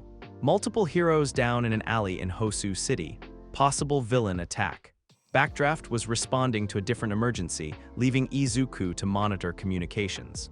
But when he heard Ida's name mentioned among the casualties, all thoughts of protocol went out the window. He was in Hosu City within 30 minutes, having used his knowledge of train schedules and his provisional license to get there as fast as possible. The alley where the attack had occurred was cordoned off, but Izuku's hero credentials got him past the perimeter. What he found was a scene from a nightmare. 3 heroes lay unconscious or worse, their bodies positioned with surgical precision. And standing over them, cleaning a collection of bladed weapons, was a man in a red scarf whose presence seemed to radiate controlled violence. The hero killer, Stain. Another one, Stain said without looking up from his weapons. Come to play hero, have you? Izuku should have called for backup, should have retreated and waited for proper support. But Ida was one of the heroes down and there wasn't time for protocol. I'm here to help those people, Izuku said, trying to keep his voice steady. Help! Stain finally looked at him, and his gaze was like staring into a predator's eyes. What kind of help can you provide? What makes you think you're worthy of being called a hero? It was clearly a test, the same kind of psychological evaluation Stain used on all his victims. The wrong answer would result in violence. But as Izuku looked at the fallen heroes, he realized he wasn't afraid. I don't know if I'm worthy, he said honestly. But worthiness isn't something you claim, it's something you prove through your actions. Stain paused in cleaning his blade. Explain, I became a hero because I wanted to help people, not for fame or money or recognition, but because I have abilities that can make a difference. My quirk lets me fix things that are broken, make things stronger, solve problems that other people can't solve. Izuku gestured to the fallen heroes. Right now, these people need help, that's all that matters. Your quirk, Stain said thoughtfully. Molecular manipulation, isn't it? I've heard of you, the one who changes matter with his touch. That's right. Show me. It was a strange request, but Izuku sensed this was still part of the test. He knelt next to one of the fallen heroes and pressed his palm against a piece of debris that had fallen on the man's leg. The concrete transformed into something softer, allowing him to safely remove the weight without causing further injury. Interesting, Stain mused. You didn't attack me, you didn't try to be flashy, you simply helped someone who needed it. That's what heroes do. That's what heroes are supposed to do. Stain sheathed his weapons. Most don't. They're too concerned with rankings, media attention, profit margins. They've forgotten what heroism actually means. Izuku carefully checked the hero's injuries, using his quirk to create a makeshift splint from nearby materials. So you kill them? I cull the unworthy. Society has been poisoned by false heroes who care more about themselves than the people they're supposed to protect. Stain's voice carried the weight of absolute conviction. But you might actually understand what it means to be a true hero. I'm still learning. Good, keep learning, keep helping people, and don't let the corruption of hero society turn you into another false idol. Stain began walking away, then paused. Oh, and be careful. There are forces at work in this city that go beyond simple villain activity. Someone has been systematically weakening infrastructure, creating disasters that require hero intervention. Almost like they're testing something. Before Izuku could ask what he meant, Stain had vanished into the shadows, leaving behind only unconscious but living heroes and a young man with far more questions than answers. Todoroki and Ida arrived with backup 20 minutes later. Midoriya, Todoroki's relief was obvious as he spotted Izuku stabilizing one of the injured heroes. We got your message. Where's Stain? Gone, Izuku said simply. He wasn't interested in fighting. Not interested. Ida's voice was tight with anger and confusion. His brother had been one of Stain's victims, leaving him with personal stakes in the hero killer's capture. He attacks heroes and then just leaves. I think he was, evaluating me, testing whether I understood what heroism really means. And Todoroki helped load the injured heroes onto medical transport. I told him I became a hero to help people, not for fame or recognition. Apparently that was the right answer. As they walked back toward the main street, Izuku found himself thinking about Stain's final warning. Systematic infrastructure weakening, manufactured disasters, testing. Guys, he said quietly, I think we need to investigate something. Over the next hour, he explained what he'd discovered about molecular corruption at UA and the sports festival. How someone had been systematically weakening structures, creating instabilities that could cause catastrophic failures. How the pattern was spreading beyond just school facilities.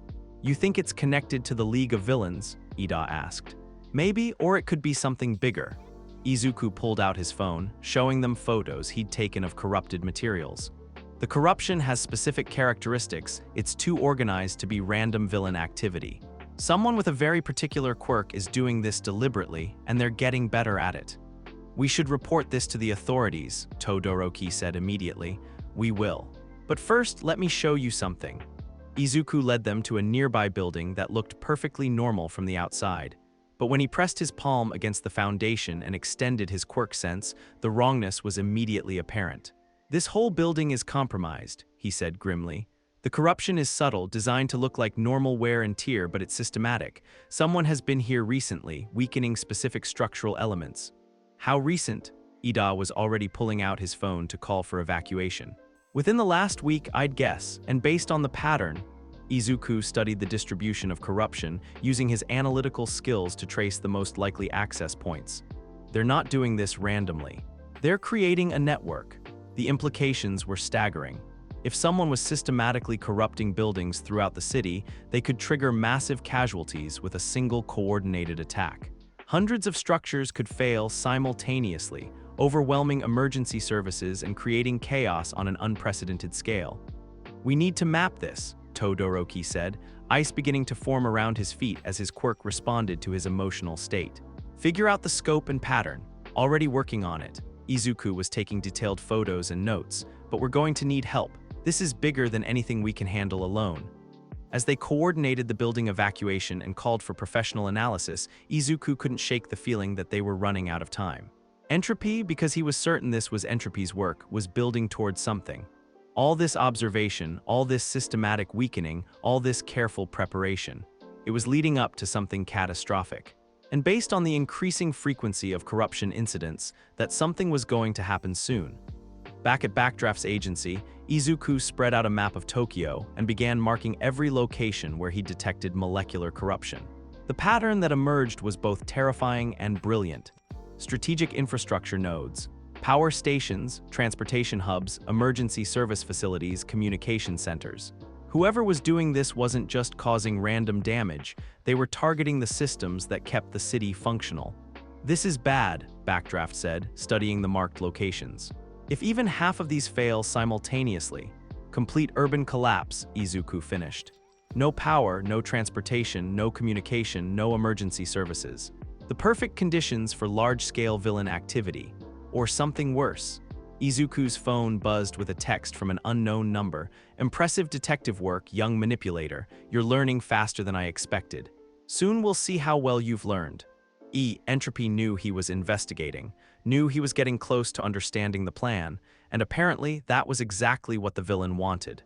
Which meant this was all part of some larger game that Izuku was only beginning to understand. He stared at the map, at the dozens of red marks indicating compromised structures, and realized that everything up to this point had just been the opening moves. The real test was about to begin. The practical exam was supposed to be straightforward. Face a pro hero in combat, demonstrate tactical thinking and teamwork, prove you deserve to advance to the next stage of hero training. Simple, nothing about UA was ever simple. "Your opponent will be All Might," Aizawa announced to the gathered pairs of students. "You'll be working in teams of 2, and your objective is either to capture All Might with these handcuffs or escape the designated area within 30 minutes. Izuku felt his stomach drop. Fighting All Might was like trying to arm wrestle a hurricane. The symbol of peace had been holding back during their training sessions, but this was an official exam. There would be no pulling punches. "Team Midoriya and Bakugo," Aizawa continued, and Izuku's day got significantly worse. "You're up first." "Great," Bakugo muttered as they walked toward the testing ground. "Stuck with Deku against the #1 hero. This is gonna be a disaster." "We can do this, Kachan," Izuku said, pulling out his notebook to review what he knew about All Might's fighting patterns. "We just need to work together." "Work together?" Bakugo's voice dripped with sarcasm. "When have we ever worked together? During the sports festival finals, when the arena started collapsing." That got Bakugo's attention.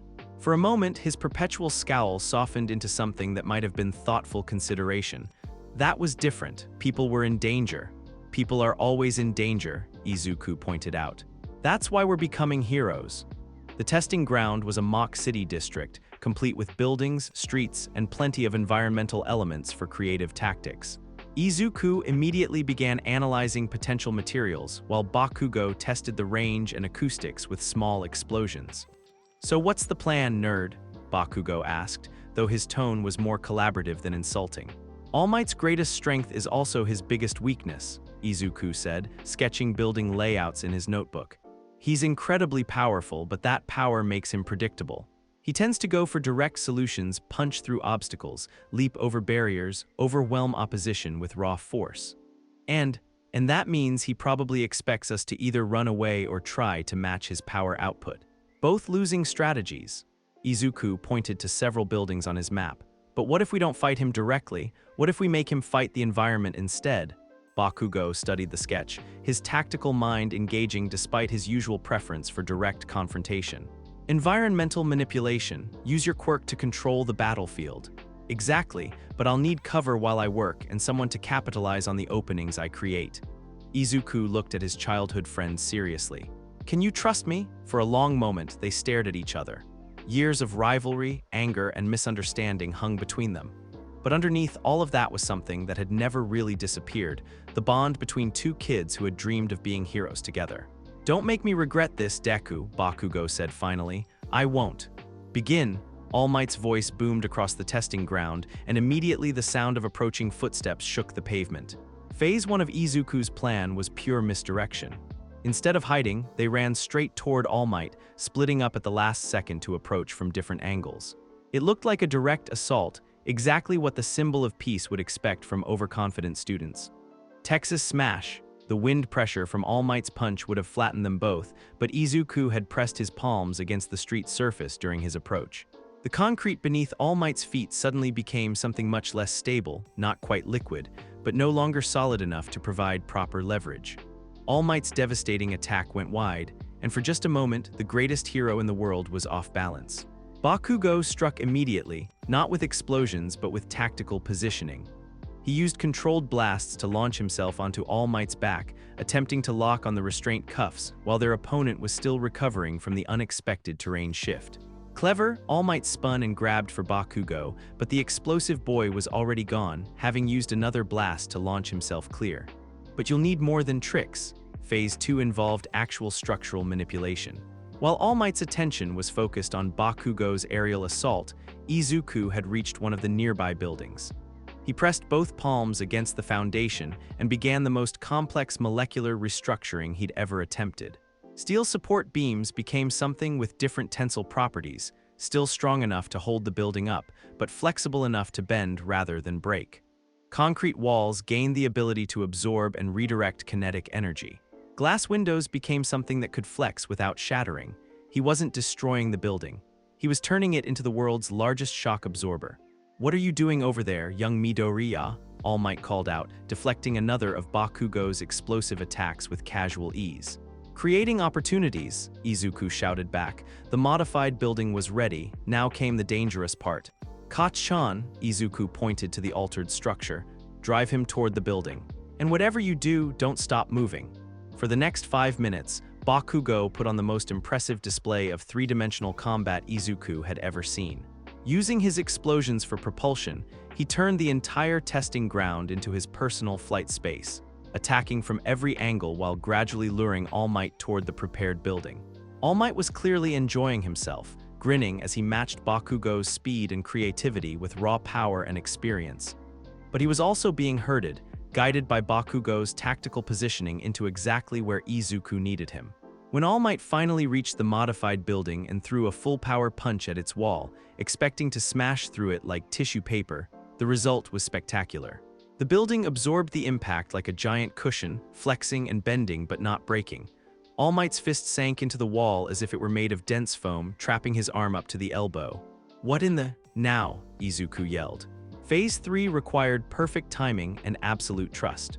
Bakugo dropped from above, using his largest explosion yet to drive himself downward at maximum speed. Not toward All Might, but toward Izuku, who was standing ready with his hands pressed against another section of modified concrete. At the exact moment Bakugo's explosive propulsion would have slammed him into the ground with lethal force, Izuku activated his quirk. The concrete beneath Bakugo became a perfect energy-absorbing surface that caught him safely while redirecting his momentum directly at All Might's trapped position. The combined force of Bakugo's explosive velocity and Izuku's environmental manipulation was finally enough to knock the symbol of peace off balance. As All Might struggled to free his arm from the modified building, Bakugo managed to snap the restraint cuffs around his free wrist. Exam complete. Team Meidoria and Bakeojo pass. Both students collapsed, breathing hard and staring at each other in amazement. They'd actually done it. They'd captured All Might. That was, Bakugo started. Incredible teamwork, All Might said, finally extracting himself from the modified building. His costume was torn and dusty, but he was grinning like a proud father. You two have learned to complement each other's strengths perfectly. We have, haven't we? Izuku said wonderingly. For the first time since childhood, Bakugo's smile wasn't competitive or mocking. It was genuinely pleased. Not bad, Deku, not bad at all. But as they walked back toward the main testing facility, something felt wrong. All Might was acting slightly off, his posture was different, his speech patterns subtly changed. After spending months training with the real symbol of peace, Izuku had developed an instinctive sense for his mentor's mannerisms. This wasn't quite right. All Might, Izuku said carefully, could you tell me what you said during our first training session? When you explained one for all, of course, young Midoriya, I told you about the importance of, the response was perfect. Too perfect. Like someone reciting from a script rather than recalling a personal memory. Izuku's quirk sense was screaming warnings at him. There was something wrong with the molecular composition of All Might's costume. The fabric felt unstable, like it was being held together by some external force rather than natural weaving. Kachan, Izuku said quietly, that's not All Might. What? Bakugo looked confused, then suspicious. What do you mean it's not? The fake All Might began to change, his heroic features melting and reshaping like clay. Within seconds, the symbol of peace had been replaced by a hooded figure with hands that looked like living static. Entropy, Izuku breathed. Very good, young manipulator, the villain said in his silk-over steel voice.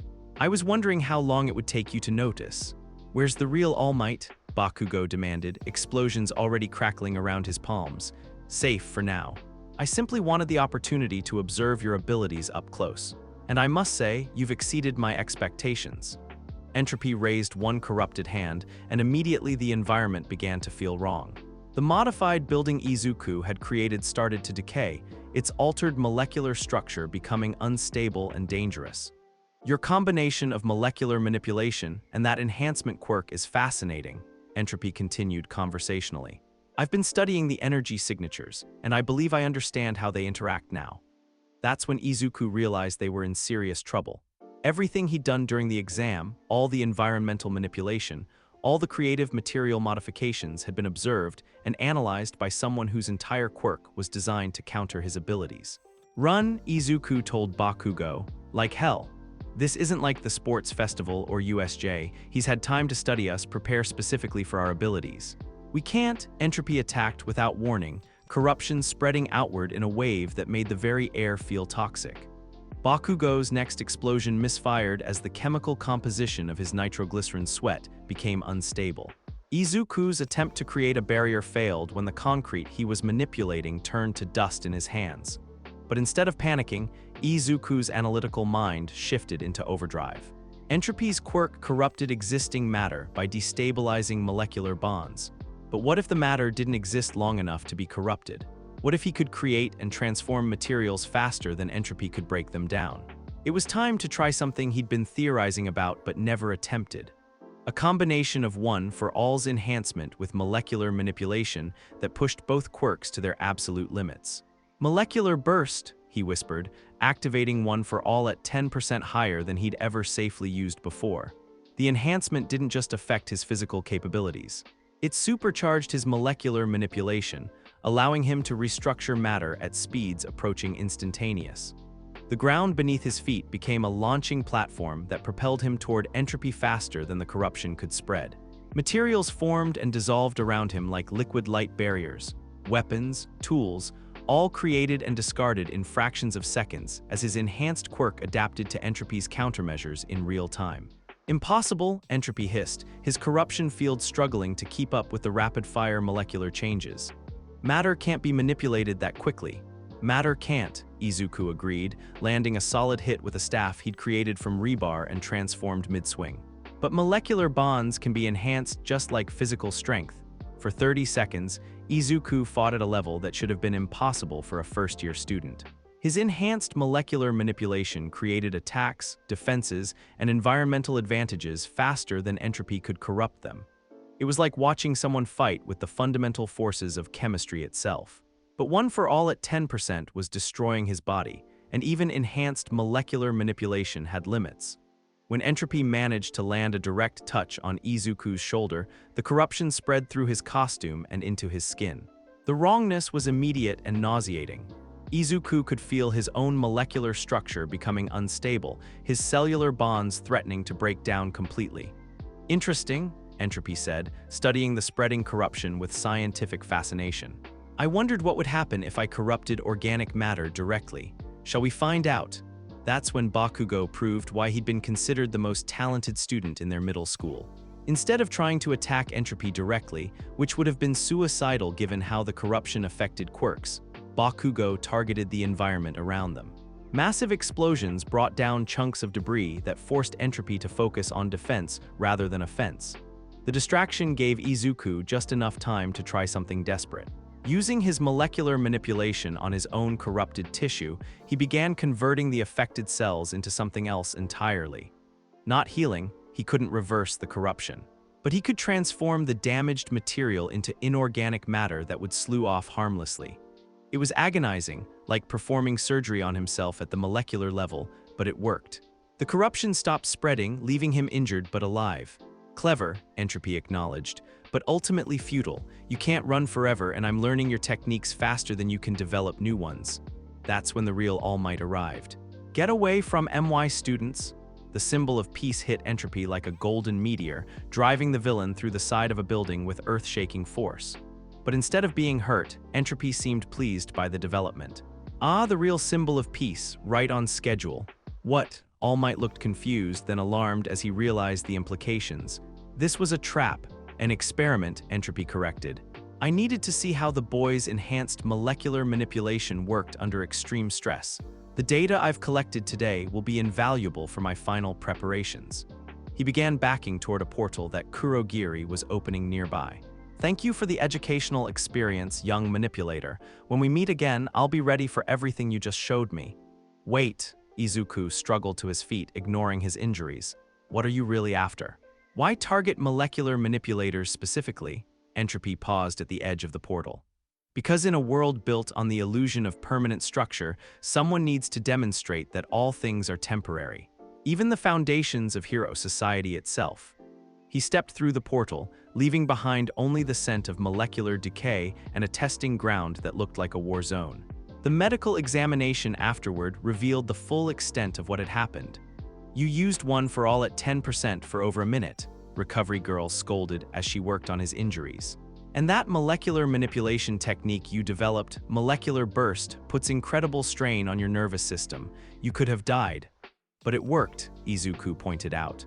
For the first time, I was able to match Entropy's corruption speed, at the cost of nearly destroying your own body. Sometimes that's what being a hero requires, Recovery Girl sighed, but her expression was more proud than disapproving. Just like your predecessor, too stubborn to know when to quit. All Might was waiting outside the medical bay when Izuku finally emerged. In his skeletal form, the symbol of peace looked older and more tired than usual. I'm sorry, All Might said immediately. The exam was supposed to be safe. I never imagined Entropy could impersonate me so perfectly. It's not your fault, Izuku assured him, but we learned something important. Entropy isn't just studying my quirk anymore, he's preparing for something specific.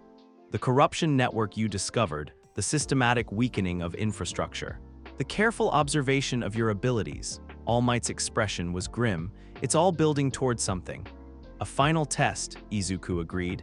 He's been preparing the perfect battlefield for a confrontation between molecular manipulation and entropy corruption. And based on what happened today, I think he's almost ready. As they walked back toward the main campus, Izuku found himself thinking about the molecular burst technique. It was powerful but dangerous, a last resort that could kill him if he wasn't careful. But it was also proof that his quirk could evolve, could grow stronger when combined with One for All. If Entropy was preparing for a final confrontation, then Izuku needed to be ready too. Because next time, there might not be anyone coming to save him. The real test was still ahead. The Pussycats training camp was supposed to be a relaxing break from the intensity of final exams. 3 days in the mountains, working on quirk development and team-building exercises. Maybe some swimming, campfires, and normal teenager activities for once. Izuku should have known better by now. Nothing involving UA was ever normal. Your assignment, Pixie Bob announced with far too much enthusiasm, is to make it to the lodge by nightfall. Through the Beast's Forest, using only your quirks and teamwork. Beast's Forest, Kaminari looked nervous. That doesn't sound ominous at all. It's perfectly safe. Pixie Bob's smile was sharp enough to cut glass. As long as you don't get eaten by my earth beasts. The forest was beautiful in the way that only untouched wilderness could be.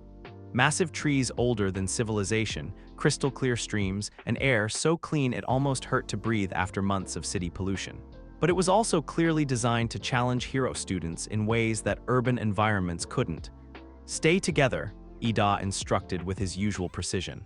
We don't know what kind of obstacles we'll face. He'd barely finished speaking when a creature made of earth and stone erupted from the forest floor. 20 feet tall, with claws like tree trunks and eyes that glowed with Pixie Bob's quirk energy, it looked like something out of mythology.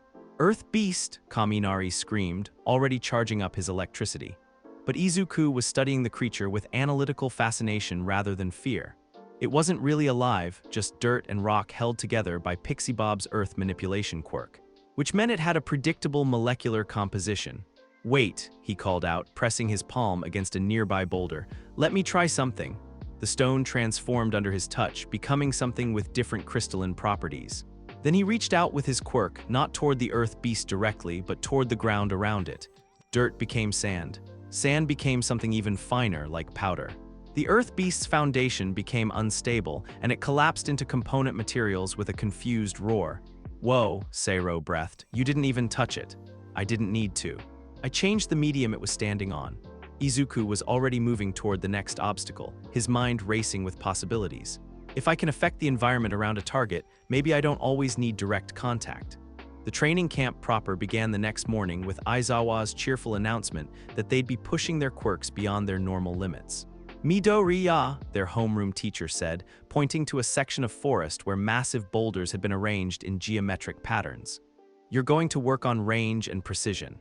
Your molecular manipulation is powerful, but requiring physical contact makes you vulnerable in combat. I've been thinking about that, Izuku said, pulling out his notebook. Theoretically, if I could manipulate gas molecules in the air, I could create a transmission medium for my quirk, like molecular telephone wires. Theoretically, I've never actually tried it. Air molecules are so dispersed and chaotic compared to solid matter. It would require incredible precision and concentration. Then you better start practicing. The first day of attempting ranged molecular manipulation was an exercise in frustration. Air was nothing like concrete or steel. The molecules moved constantly, mixed with dozens of other compounds, and refused to hold the complex structures Izuku was trying to create. Every attempt ended with headaches and zero results. By the end of the training session, he was ready to declare the whole concept impossible. Having trouble, Todoroki sat down beside him during dinner break, his own training clothes singed from practicing ice and fire coordination. I can't get the air molecules to maintain coherent structures, Izuku explained, rubbing his temples. They're too chaotic, too dispersed. It's like trying to build a bridge out of smoke. Maybe that's the problem. You're trying to impose too much order on something that's naturally chaotic. What do you mean? With my quirk, I learned that fighting the natural properties of ice and fire was exhausting. But working with those properties, understanding them instead of trying to change them, that's when I started getting stronger. Todoroki gestured toward the forest around them. Maybe you don't need to make air molecules behave like solids. Maybe you just need them to behave like better air molecules. It was such a simple concept that Izuku felt stupid for not thinking of it himself. He'd been approaching air like it was just really dispersed solid matter, trying to force gas molecules into crystalline structures. But air had its own properties, its own natural behaviors. What if he worked with those instead of against them? The breakthrough came on the second day. Instead of trying to create solid structures in the air, Izuku began experimenting with gas density gradients, creating channels of compressed air that could carry molecular information, like invisible tubes connecting him to distant objects. It required incredible concentration and gave him splitting headaches, but slowly, carefully, he managed to create his first successful ranged molecular manipulation. A rock 30 feet away began to change, its surface shifting from granite to something that looked like crystal. The connection only lasted for a few seconds before the air channel collapsed, but it was proof of concept. "I did it," Izuku shouted, then immediately collapsed as the effort caught up with him. "Impressive," Mandalay said, helping him to his feet, "but you look like you're about to pass out." "It's harder than direct contact," Izuku admitted. "The energy requirements are massive, and I can only maintain the connection for a few seconds at a time. That's still progress. Most quirks take years to develop new applications." But even as Izuku celebrated his breakthrough, something felt wrong about the forest around them. His newly developed air molecule sensitivity was picking up trace compounds that shouldn't be there. Chemicals that suggested recent industrial activity in an area that was supposed to be pristine wilderness. "Has anyone else noticed anything odd about the air composition lately?" he asked during dinner. "Odd how?" Koda spoke up, unusual for the quiet boy who preferred communicating with animals to people. "Just wrong. Like someone's been using chemical-based quirks nearby. You can smell quirk usage." Jiro's earphone jacks twitched with interest. "Not exactly smell. My quirk lets me analyze molecular composition through touch, but since I've been practicing with air manipulation, I'm starting to sense atmospheric changes too." Most of his classmates looked confused, but Todoroki was paying attention. "What kind of chemicals?" "Traces of compounds I've never encountered before. Molecular structures that look almost corrupted, like someone took normal industrial chemicals and made them unstable." A chill ran through the group that had nothing to do with temperature. "You think the League of Villains found us?" Kirishima asked, his skin already beginning to harden instinctively. "I don't know, but something's definitely wrong with the local environment." The attack came at 9:17 p.m. on the second night. Izuku was working late on his ranged manipulation exercises, trying to extend his air channel duration, when the forest around them suddenly felt toxic. His quirk recoiled from the atmospheric changes, and he could taste wrongness on the air. "Everyone wake up," he shouted toward the sleeping areas. "Villain attack!" The response was immediate chaos. Students erupting from their cabins, teachers mobilizing, the pussycats preparing for battle. But they were too late to prevent the real objective. Villains were already emerging from the trees. Not random criminals, but organized forces with specific targets in mind. And leading them, his hooded figure unmistakable even in the darkness, was Entropy. "You're getting better at detecting my presence," the villain called out conversationally as corruption began spreading through the forest. "Your atmospheric sensitivity is a fascinating development." Trees began to decay where his influence touched them. The very air became harder to breathe as oxygen molecules destabilized. Even the pussycats' earth beasts crumbled when the corruption reached them. "What do you want?" Aizawa demanded, his capture weapon ready and erasure quirk activating. "Today, simply to field test some improvements." Entropy raised both hands and the corruption spread faster. "I've been studying young Midoriya's techniques, learning how he counters molecular instability. I believe I've developed some countermeasures." The attack that followed was unlike anything from USJ or the sports festival. This wasn't random destruction or psychological testing. This was systematic, coordinated, designed to overwhelm their defenses while accomplishing specific objectives. Dabi's blue flames scorched the forest while Toga darted between the trees like a knife-wielding ghost. Muscular and Moonfish provided raw destructive power, but their real purpose seemed to be distraction. The main force was focused on separating and isolating specific students. And at the center of it all, Entropy was systematically corrupting everything Izuku tried to use for defense. "Your ranged manipulation won't work here," Entropy called out as Izuku's air channels collapsed one by one. "I've filled the atmosphere with trace corruption particles. Every molecule you try to control is already compromised." It was true. The air itself had become hostile to his quirk, turning his greatest advantage into a liability. Izuku found himself reduced to direct contact manipulation only, severely limiting his tactical options. But that just meant he needed to be more creative. "Todoroki," he shouted across the battlefield. Ice barrier northeast quadrant. Ida, high-speed evacuation sweep, get the injured to safety. Bakugo, with me, we need to break their formation. For 20 minutes, Class 1A fought like the heroes they were training to become. Coordinated, creative, using their quirks in combination to overcome superior numbers and experience. But they were still students, and their opponents were seasoned villains with a specific plan. When Kurogiri's portals began opening to extract the attackers, Izuku realized they'd been fighting a delaying action. The real objective had been accomplished while everyone was focused on the battle. "Where's Bakugo?" Todoroki called out, looking around the battlefield with growing alarm. That's when Izuku felt his heart stop. In all the chaos, all the tactical coordination, he'd lost track of his oldest friend. And Bakugo was nowhere to be seen. "Kacchan," the scream tore out of his throat with primal desperation. "He's gone," Entropy said, appearing beside Kurogiri's final portal with satisfied malice. "Along with another student who might prove useful. Consider it incentive for your continued development, young manipulator. Bring HIM back." Izuku launched himself toward the portal molecular burst technique, activating as rage and desperation pushed his quirks beyond safe limits. For a moment, he was fast enough, powerful enough to almost reach them. But Entropy was ready. The corruption field around the portal was so intense that Izuku's molecular manipulation failed completely. He crashed into what felt like a wall of wrongness, his quirk recoiling so violently that he couldn't even maintain basic motor control. The portals closed, leaving behind only the scent of decay and a forest full of injured heroes. Bakugo was gone. The aftermath was controlled chaos. Students were treated for injuries while teachers coordinated with professional heroes. Media gathered at the forest's edge, broadcasting news of the League of Villains' bold attack on UA's training camp. But Izuku barely registered any of it. He sat on the medical bus, staring at his hands, replaying the battle over and over in his mind.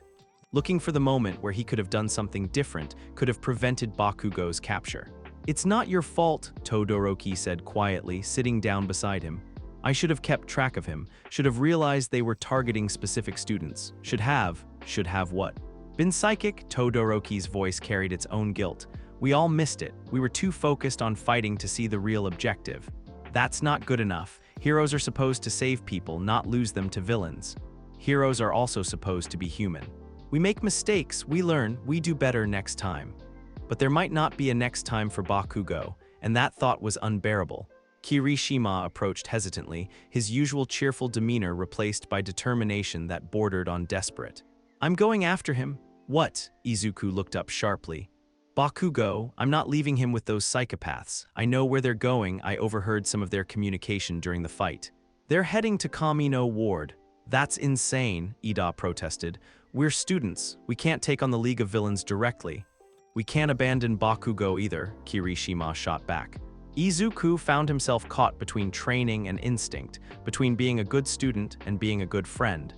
Everything they'd been taught said to leave villain fights to the professionals. But everything in his heart screamed that Bakugo was his responsibility. "If we're going," Todoroki said quietly, "we need a plan, and we need to be smart about it." "You're seriously considering this?" Ida's voice climbed several octaves. "Bakugo saved my life during the final exam," Izuku said, his decision crystallizing. "When Entropy was corrupting me, Bakugo put himself at risk to create an opening.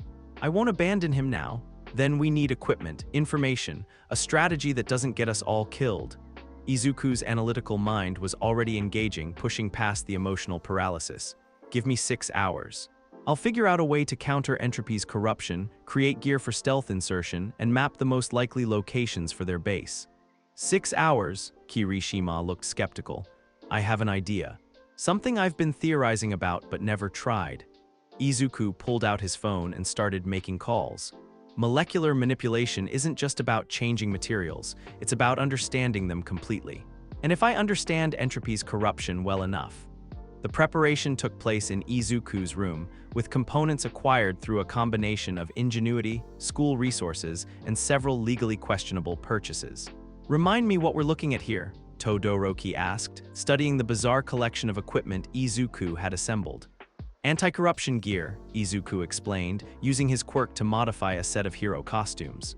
"I've been analyzing samples of corrupted material since the sports festival, trying to understand exactly how Entropy's quirk works." He held up a piece of fabric that seemed to shimmer with its own light. This is cotton that I've restructured at the molecular level. Instead of normal cellulose chains, it uses synthetic compounds that become more stable when exposed to corruption fields. You made fabric that gets stronger when entropy tries to break it down. Kirishima sounded awed. In theory, I've never tested it against the real thing. Izuku continued working, creating specialized tools and equipment. I've also developed a technique I'm calling molecular purification. If I can make direct contact with corrupted matter, I might be able to reverse the instability. Might. It's dangerous. If I mess up the molecular restructuring, I could make the corruption worse. Or kill myself trying. Cheerful, Momo said. She'd insisted on joining the rescue mission, using her creation quirk to supply additional equipment. But if it gives us an advantage, it should. But we'll only get one shot at this. If the League realizes what we're capable of, they'll adapt their tactics. Ida had been quiet through most of the preparation, clearly torn between his responsibilities as class representative and his loyalty to his friends. Finally, he spoke up. If we're really doing this, I want to help, but we do it right. We coordinate with the pros, we have extraction plans, and we don't take unnecessary risks. Agreed, Izuku said. This is a rescue mission, not a revenge fantasy. As they made final preparations, All Might appeared in the doorway. In his skeletal form, the symbol of peace looked older and more tired than Izuku had ever seen him. Young Midoriya, All Might said quietly, could we speak privately? They walked to the school roof, where All Might transformed into his hero form one more time. But instead of his usual confident smile, his expression was grave. There's something you need to know about One for All Might said without preamble. Something I should have told you months ago. What do you mean? The quirk you inherited, it's more than just enhanced physical abilities. One for All stores the quirks of its previous users, and under extreme stress, those abilities can manifest in the current holder. Izuku felt the world shift around him. Previous users' quirks, 7 generations before me, each one adding their power to the collective. And you, with your molecular manipulation, represent something unprecedented. A wielder whose natural quirk might actually enhance the stored abilities rather than compete with them. The implications were staggering. If One for All could amplify his molecular manipulation, and molecular manipulation could enhance the stored quirks. That's why Entropy is so interested in you, All Might continued. He's not just studying molecular manipulation, he's studying the interaction between multiple quirk factors in a single person. You represent something he's never encountered before. What are you saying? I'm saying that if you face him again, you might discover abilities you didn't know you had. And that discovery could be the difference between saving your friend and losing everything. All Might placed a heavy hand on Izuku's shoulder. Be careful, my boy. The power you're carrying is greater than either of us fully understands. As they prepared to leave for Kamino Ward, Izuku found himself thinking about hidden depths and untapped potential. About friendship and responsibility and the weight of inheritance. Bakugo was out there, probably scared and angry and trying to figure out how to escape on his own. The League of Villains thought they could use him as leverage, as a tool to break heroes' spirits. They were about to learn how wrong they were, because Izuku Midoriya Deku was coming for his friend. And he was bringing the full power of molecular manipulation, One for All, and 7 generations of heroic legacy with him. The real test was about to begin. The Kamino Ward warehouse district looked like something out of a post-apocalyptic movie. Abandoned buildings, cracked concrete, and an atmosphere so thick with industrial pollution that it made breathing uncomfortable. Perfect place for villains to hide, terrible place for heroes to mount a rescue operation. Remember the plan, Izuku whispered into his comm device as they approached the target building. Stealth insertion, locate Bakugo, extract him without engaging the main force. We're not here to fight the League of Villains. Got it, Kirishima's voice crackled back.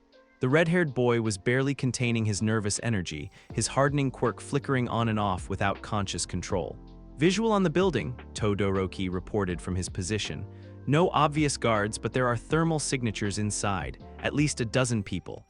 Izuku pressed his palm against the warehouse wall, using his quirk to analyze the structure. Concrete and steel, reinforced but old. More importantly, he could sense the wrongness immediately. Molecular corruption, subtle but widespread, woven throughout the building's foundation.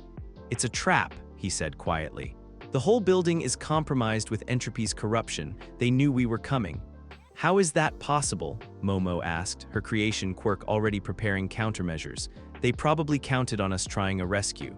Standard psychological profile for hero students. We're too attached to our classmates to think strategically. Izuku studied the corruption patterns, his analytical mind racing. But maybe we can use that against them. Explain.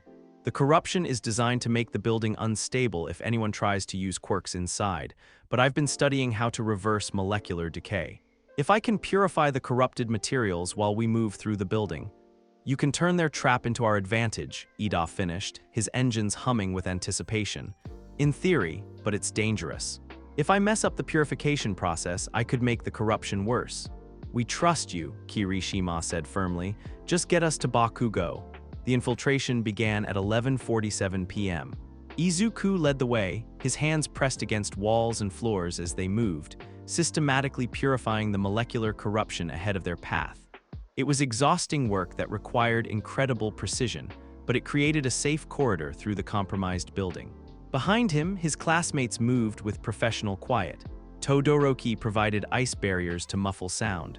Momo created specialized equipment for stealth operations. Ida carried emergency supplies at reduced speed to minimize engine noise. They were halfway to the building's center when the first complication arose. Multiple heat signatures moving toward our position, Todoroki whispered. They know we're here. How? Kirishima hissed. We've been silent. That's when Izuku realized the flaw in his plan. Purifying the molecular corruption was creating a detectable energy signature. Every section of wall or floor he healed sent out a small pulse that anyone with the right equipment could track. They're following the purification trail, he said grimly. Entropy must have given them sensors that detect when his corruption gets reversed. So what do we do? Izuku made a decision that went against every stealth instinct he'd developed. We stop being sneaky. He pressed both palms against the floor and activated his quirk on a massive scale, sending purification waves throughout the entire building. Walls, supports, electrical systems, ventilation, everything touched by Entropy's corruption began to heal simultaneously. The effect was immediate and dramatic. Lights flickered back on as electrical systems stabilized. Structural supports stopped groaning under corruption-induced stress. The very air became easier to breathe as atmospheric contaminants were neutralized. What's happening? Someone screamed from deeper in the building. The whole place is changing. Get the prisoners. We're moving now. Perfect, Izuku said with satisfaction. Now they're panicking instead of planning.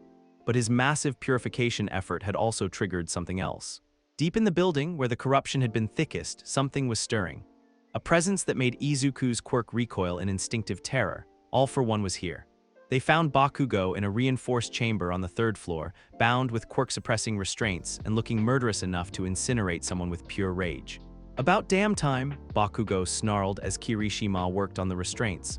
I was starting to think you idiots were actually gonna leave me here. Never, Kirishima said firmly, his hardened fingers making short work of the suppression devices. Heroes don't abandon each other. We need to move, Izuku interrupted, his quirk sense screaming warnings. Something's coming, something big. That's when the building shook, not from external impact but from internal pressure. Like something vast and terrible was moving through the structure, warping reality around it. All for one, a voice whispered through the ventilation system, silk smooth and absolutely terrifying. The symbol of evil has come to play. The evacuation became a running battle through corridors that kept changing around them. All for One's presence was warping the building's molecular structure in ways that defied physics. Walls became liquid, floors turned to quicksand, ceiling tiles fell upward instead of down. Even Izuku's purified sections began to destabilize under the influence of something far more powerful than simple corruption. This way, Todoroki called out, creating ice bridges over sections of floor that had become impassable. But every route they tried led them deeper into the building instead of toward exits. The architecture was actively working against them, guided by a malevolent intelligence that seemed to anticipate their every move. We're not getting out conventionally, Izuku realized. The building itself has become a prison. So what do? Bakugo demanded, explosions crackling around his freed hands. We make our own exit. Izuku pressed his palms against the nearest exterior wall and reached out with his quirk, not to purify or modify, but to completely restructure.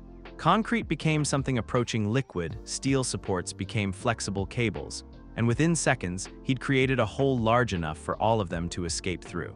But as they prepared to climb out, entropy appeared in the opening. I'm afraid I can't allow that, the hooded villain said conversationally.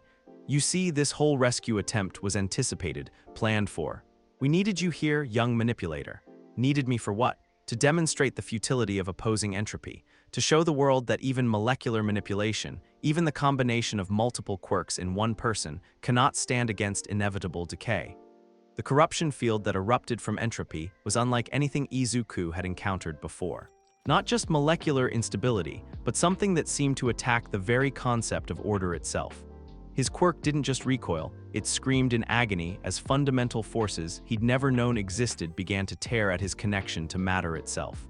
Your purification ability is impressive, Entropy continued, advancing through the hole Izuku had created. But purification requires understanding the original structure. What happens when that structure never existed in any stable form? The wall around them began to change, not into corruption, but into something that had never been stable to begin with. Matter that existed in multiple states simultaneously, solid and liquid and gas all at once, defying every law of chemistry Izuku had ever learned. His molecular manipulation had no reference point for this impossible substance. It was like trying to purify something that was already beyond the concept of purity. Interesting, isn't it? Entropy mused. This is what happens when entropy reaches its logical conclusion. Not corruption of existing order, but the absence of order entirely. Chaos in its purest form. That's when All Might arrived. The symbol of peace didn't crash through walls or announce his presence with dramatic statements. He simply appeared in the impossible space entropy had created, his hero costume brilliant against the chaotic backdrop. Let them go, All Might said simply. Ah, the fading symbol of peace, a new voice answered. All for One stepped out of the shadows, his presence warping reality even more severely than entropy's chaos field. Right on schedule. The two titans faced each other in the impossible space, and Izuku felt the weight of history pressing down on them. This wasn't just a fight between heroes and villains. This was the collision of opposing philosophies, the final confrontation between the symbol of peace and the symbol of evil. You've grown weak, Toshinori, All for One said, his voice carrying the weight of decades. All those years using One for All without understanding its true nature. Did you really think you could pass it on without consequences? I understand more than you think, All Might replied, including the fact that power isn't about what you take. It's about what you give. The battle that followed shook the foundations of Kamino Ward. All Might's incredible strength met All for One's collection of stolen quirks in impacts that shattered windows for miles around. But this time, the symbol of peace wasn't fighting alone.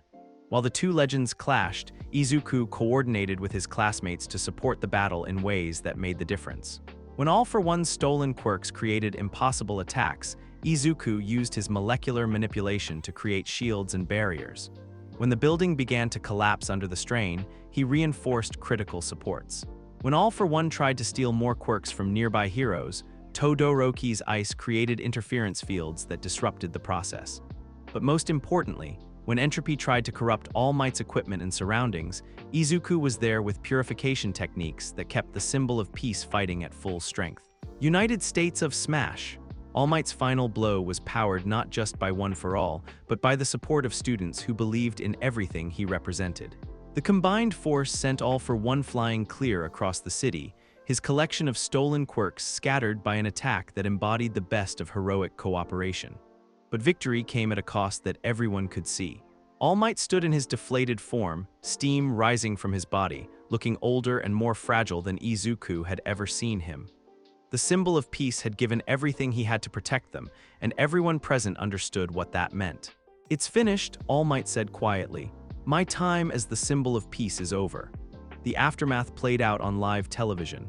All Might's final transformation, his declaration that a new generation of heroes would take his place, his retirement after decades of protecting society. The symbol of peace was passing into history, leaving behind a world that wasn't sure how to function without him. But for Izuku, the most important moment came afterward, in the quiet of the hospital room where they were all being treated for minor injuries. You did good today, my boy, All Might said, his skeletal form looking even more fragile in the sterile hospital lighting. Your purification techniques made the difference. Without them, I couldn't have fought at full strength. I should have done more, Izuku replied. Should have found a way to stop entropy completely, should have what? Solved every problem single-handedly. All Might smiled, and despite his weakened state, it still carried echoes of his heroic charisma.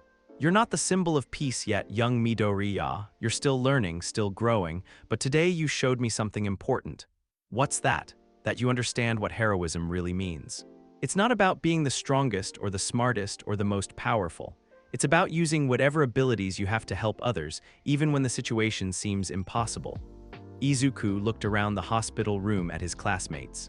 Bakugo was arguing with doctors about discharge procedures. Todoroki was quietly reading reports about the Kamino incident. Kirishima was somehow managing to stay cheerful despite his bandaged injuries. They were all here, they were all safe. They had saved their friend and supported their mentor in his final battle. Maybe that was enough for now. But as Izuku stared out the window at the Tokyo skyline, he couldn't shake the feeling that this was just the beginning. Entropy was still out there, along with whatever plan required molecular corruption on a citywide scale. All for One was defeated but not destroyed, and the world was looking for a new symbol of peace. All Might, Izuku said quietly, what happens now? Now, All Might's smile was gentle but determined. Now you continue training, you learn from today's lessons. You develop your abilities and your understanding of what it means to be a hero. And then, when you're ready, you take your place as the next symbol of peace. Not because you're the strongest, but because you understand that true strength comes from helping others become stronger too. Outside, the sun was setting over a city that was already adapting to life after the symbol of peace. Heroes were stepping up to fill the void, citizens were learning to believe in themselves, and a new generation of students was preparing to carry forward the ideals that All Might had embodied. The age of All Might was ending. The age of Deku was about to begin. The Provisional Hero License exam was held in a massive arena complex that looked more like a small city than a testing facility.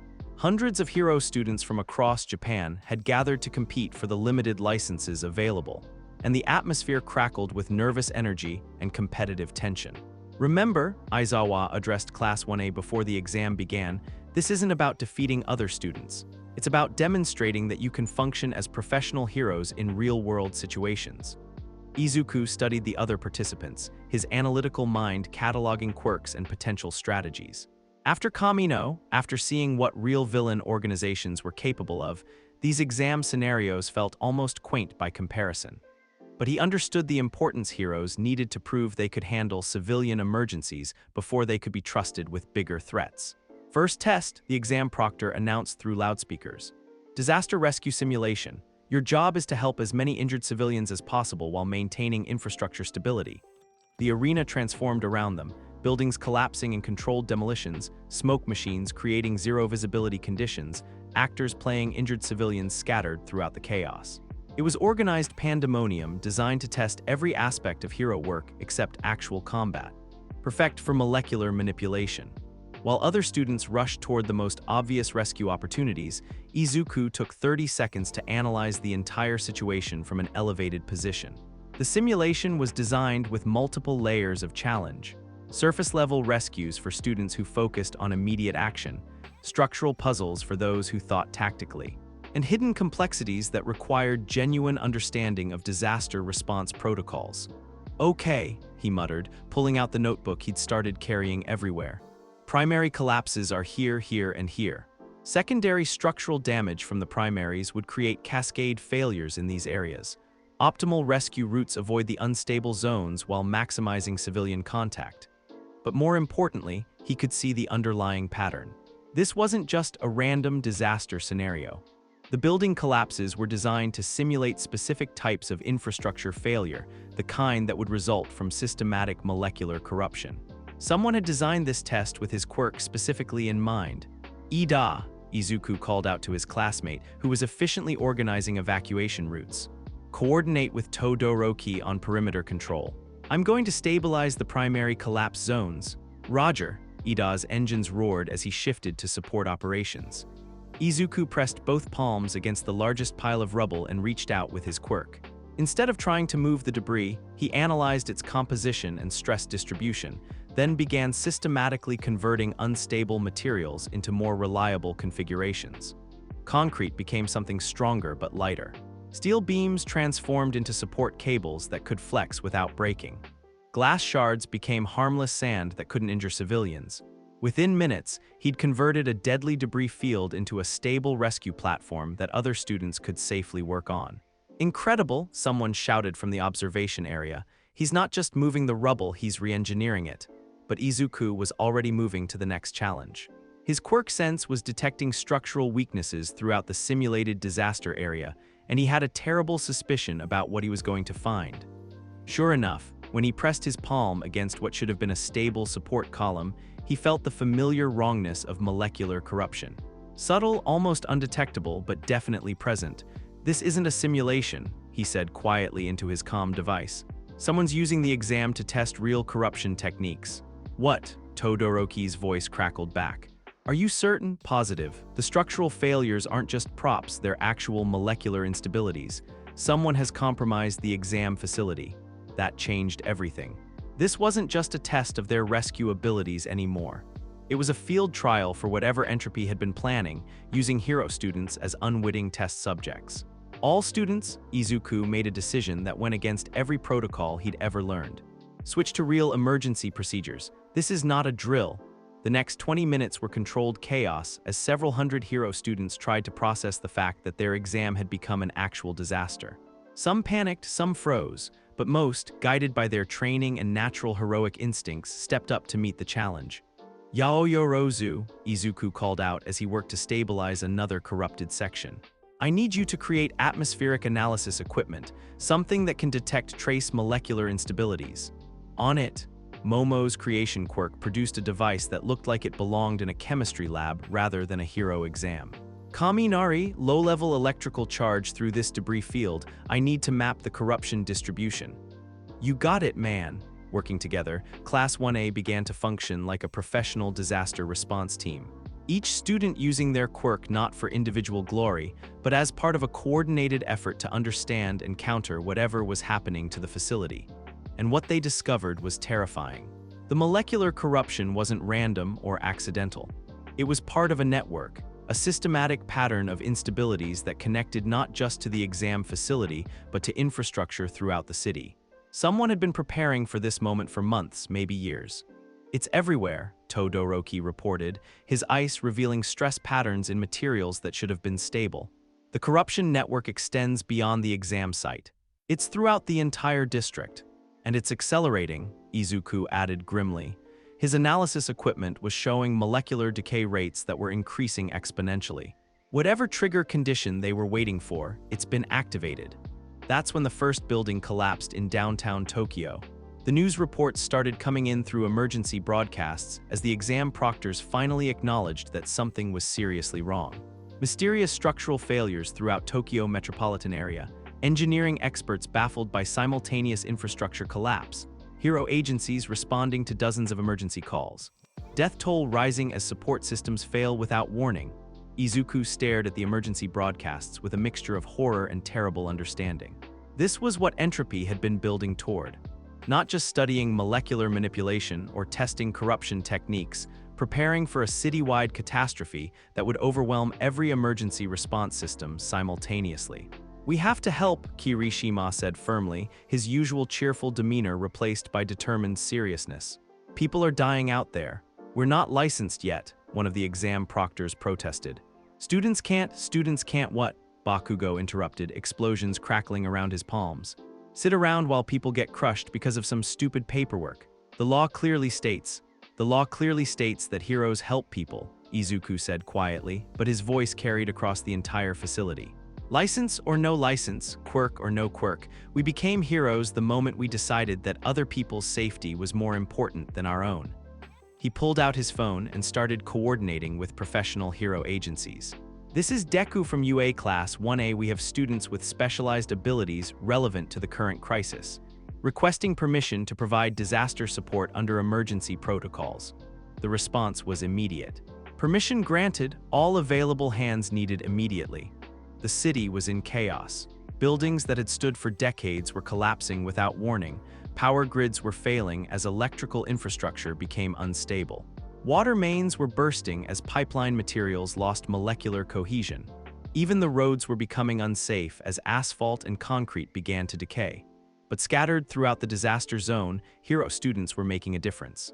Izuku found himself naturally taking point on coordination efforts, using his understanding of molecular corruption to predict where failures would occur next. His provisional hero license was still hours away from being officially granted, but in the midst of a citywide emergency, nobody was checking credentials. Todoroki, ice barriers on the east side. That apartment building is going to collapse in the next 5 minutes. Yaoyorozu, I need emergency medical supplies for the evacuation center in Sector 7. Ida. High-speed message relay between rescue teams, communication systems are down. Bakugo. Controlled demolition on that partially collapsed office tower. It's going to fall on the school if we don't bring it down safely. Each member of Class 1A was using their quirk at the absolute limits of their abilities, pushing beyond what they'd thought possible in order to save as many people as they could. But even with all their efforts, the corruption was spreading faster than they could counter it. For every building they stabilized, 2 more began to fail. For every area they evacuated, 3 more became danger zones. We're losing, Todoroki said during a brief coordination break, ice crystals still forming around him from constant quirk usage. The corruption is accelerating faster than we can counter it. No, Izuku said firmly, studying the data they'd collected throughout the day. We're not losing, we're learning. He spread out a map of Tokyo marked with corruption incidents, rescue operations, and structural analyses. The pattern that emerged was complex but comprehensible. Look at the distribution, he explained to his exhausted classmates. The corruption isn't random. It's following specific infrastructure networks, power lines, water systems, subway tunnels. Someone has been using existing city systems to spread the instability. So, Bakugo was breathing hard, his costume singed from repeated high-intensity explosions. So that means there's a central control point. A source node that's coordinating the entire network. Izuku pointed to a section of the map where multiple infrastructure lines converged. Here, if we can reach the source and purify it, we might be able to reverse the entire corruption cascade. That's a massive if, Kirishima pointed out. And even if you're right, how do we get there? The entire district is a disaster zone. We work together, Izuku said simply, same way we've been doing all day. The approach to the corruption source required every skill they'd developed as hero students. Todoroki created ice bridges over areas where the roads had become impassable. Yaoyorozu supplied specialized equipment for navigating unstable terrain. Ida provided high-speed transport for time-critical operations. Bakugo used precisely controlled explosions to clear debris and create safe passages. And Izuku used his molecular manipulation to analyze, predict, and counter the corruption as they moved deeper into the affected zone. But as they got closer to the source, the wrongness became almost unbearable. His quirk was screaming warnings at him, recoiling from molecular instabilities that seemed to attack the very concept of stable matter. There, he said, pointing to a nondescript office building that looked completely normal from the outside. That's where it's coming from. Are you sure? Todoroki asked. It doesn't look like much. That's the point, the perfect cover for a corruption network control center. Izuku pressed his palm against the building's exterior wall and immediately regretted it. The molecular corruption here wasn't like anything he'd encountered before. Not just instability, but something that seemed designed to spread through direct contact. His quirk recoiled so violently that he nearly lost consciousness. Deku, Kirishima caught him as he staggered backward. What happened? It's not just corruption, Izuku gasped, trying to process what his quirk had detected. It's some kind of corruption virus. A molecular pattern that spreads to any matter that comes into contact with it. Then how do we stop it? That's when Izuku remembered something All Might had told him, about One for All storing the quirks of previous users. About abilities that could manifest under extreme stress. Looking at the impossible corruption spreading through Tokyo, at his classmates who were depending on him to find a solution, at the hundreds of thousands of people whose lives hung in the balance, Izuku felt something deep inside his quirk factor begin to awaken.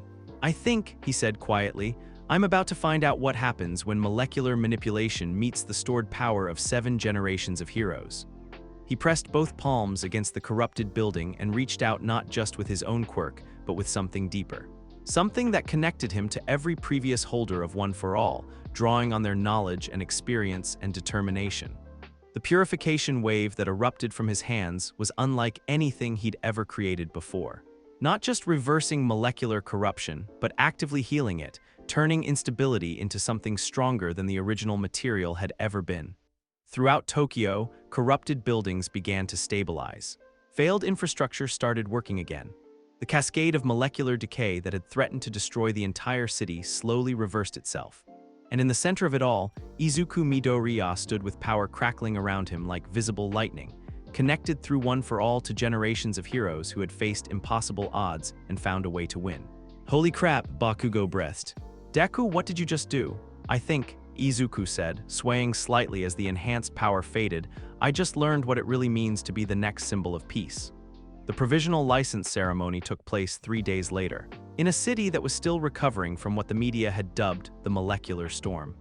Izuku Midoriya, the licensing official, announced, in recognition of exceptional heroic service during a citywide emergency, and demonstrating abilities and judgment far beyond normal student expectations. You are hereby granted Provisional Hero License with full emergency response authorization.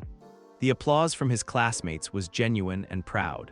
But what meant more to Izuku was the quiet conversation afterward with the professional heroes who had coordinated the disaster response. We've never seen anything like what you did at the corruption source, one of them said.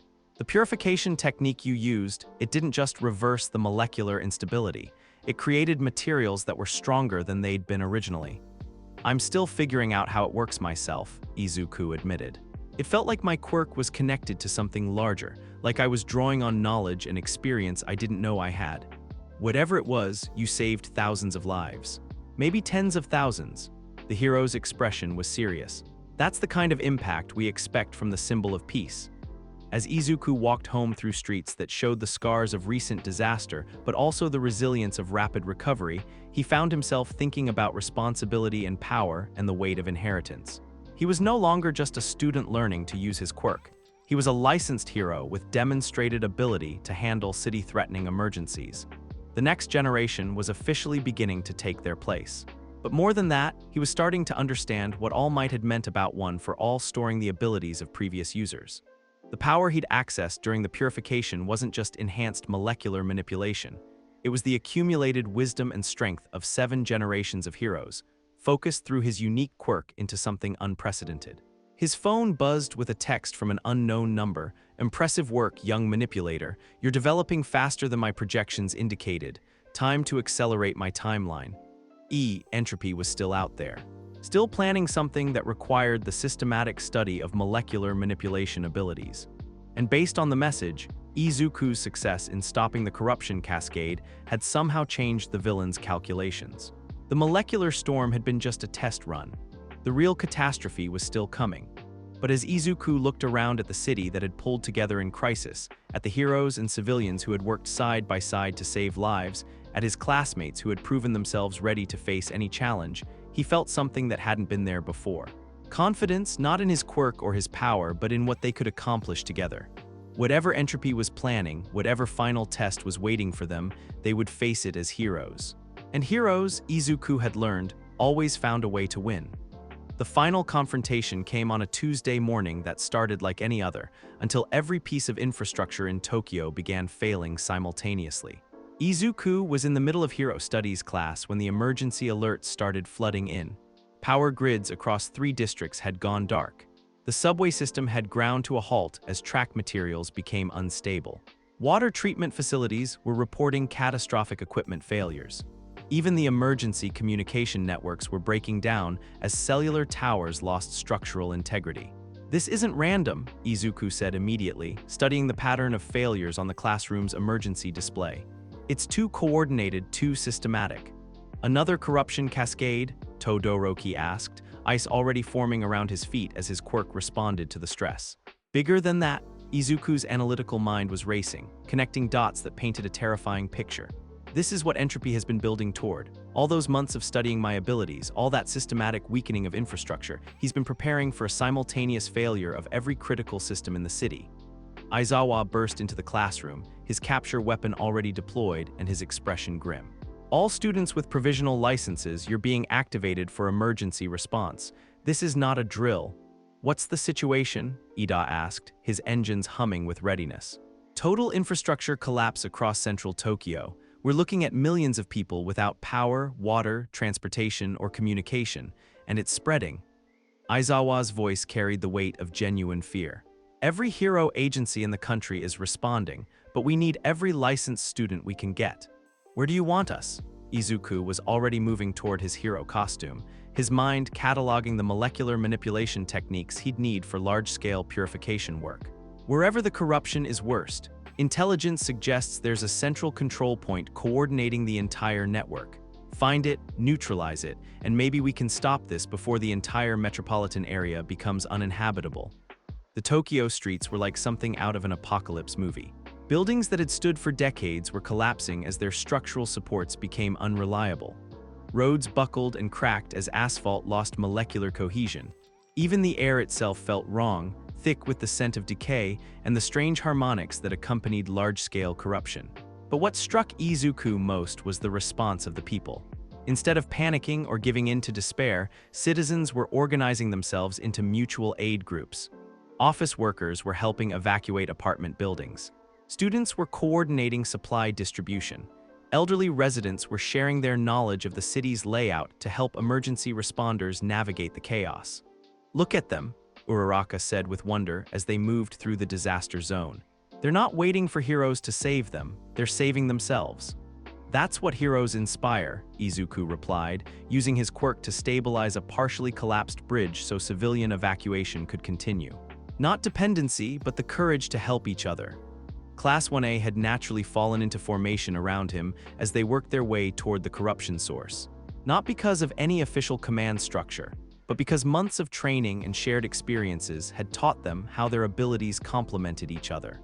Todoroki created ice barriers and thermal regulation to protect civilians from environmental hazards. Yaoyorozu supplied specialized equipment and medical supplies. Ida coordinated communication between scattered rescue teams. Bakugo used controlled explosions to clear debris and create safe passages. Kirishima provided mobile shelter with his hardening quirk. And dozens of other students from different classes and schools had joined their impromptu rescue operation, each contributing their unique abilities to the collective effort.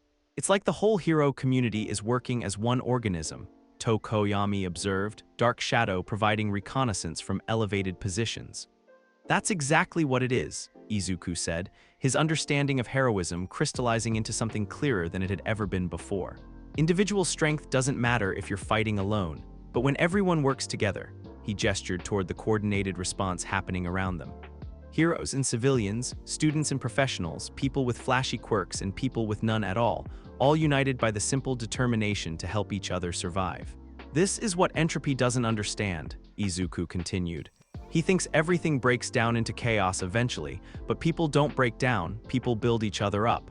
The corruption source wasn't hidden in some secret villain lair. It was operating out of Tokyo City Hall, corrupting the municipal infrastructure from the very heart of civic administration. "Of course," Izuku said as they approached the government building. "He's not just attacking the physical infrastructure, he's attacking the entire concept of organized society." The building itself looked normal from the outside, but Izuku's quirk sense was screaming warnings at him. Every molecule of concrete, steel, and glass had been systematically compromised. The structure was being held together by corruption fields rather than normal physics, turning the entire edifice into a weapon designed to spread molecular instability. "How do we get inside without triggering a complete collapse?" Ida asked, studying the obviously unstable architecture. "We don't avoid the collapse," Izuku realized. "We control it." He pressed both palms against the building's foundation and reached out with his quirk, not to purify the corruption, but to understand it completely. Every instability, every weakness, every point where the molecular bonds were failing. "I can map the entire corruption network from here," he explained to his classmates. "But I'll need cover while I work and someone to handle Entropy when he realizes what I'm doing." "We've got you covered," Bakugo said firmly, explosions crackling around his hands. "Just do your science thing and fix this mess." But as Izuku began the delicate work of analyzing the corruption network, he realized they were facing something far more complex than simple molecular instability. The corruption wasn't just random decay, it was organized, purposeful, designed to create specific patterns of failure that would maximize psychological impact. Entropy wasn't just trying to destroy Tokyo's infrastructure. He was trying to destroy people's faith in the very concept of permanent structures, stable societies, reliable institutions. He's trying to prove that civilization itself is temporary, Izuku said with growing horror. That all human achievement eventually crumbles into chaos. Then prove him wrong, Todoroki said simply. Show him what human achievement can really accomplish. The confrontation with entropy took place in the corrupted heart of City Hall, in what had once been the mayor's office, and was now a writhing mass of impossible materials that defied every law of physics. Welcome, young manipulator, Entropy said, his hooded figure somehow even more terrifying in the chaotic environment he'd created. To the inevitable conclusion of all order. The corruption field around him wasn't just making matter unstable, it was attacking the concept of stability itself. Walls existed in multiple states simultaneously. The floor was solid and liquid and gas all at once. Even the air moved in patterns that hurt to perceive. This is what entropy looks like when it reaches its logical endpoint, Entropy continued, his voice carrying harmonics that made Izuku's teeth ache. Not slow decay, but the immediate return of all organized matter to its natural chaotic state. Natural? Izuku stepped forward, his quirk already reaching out to analyze the impossible corruption around them. There's nothing natural about this. You're not revealing some fundamental truth, you're just breaking things because you can't build anything yourself. I'm revealing the futility of all human effort.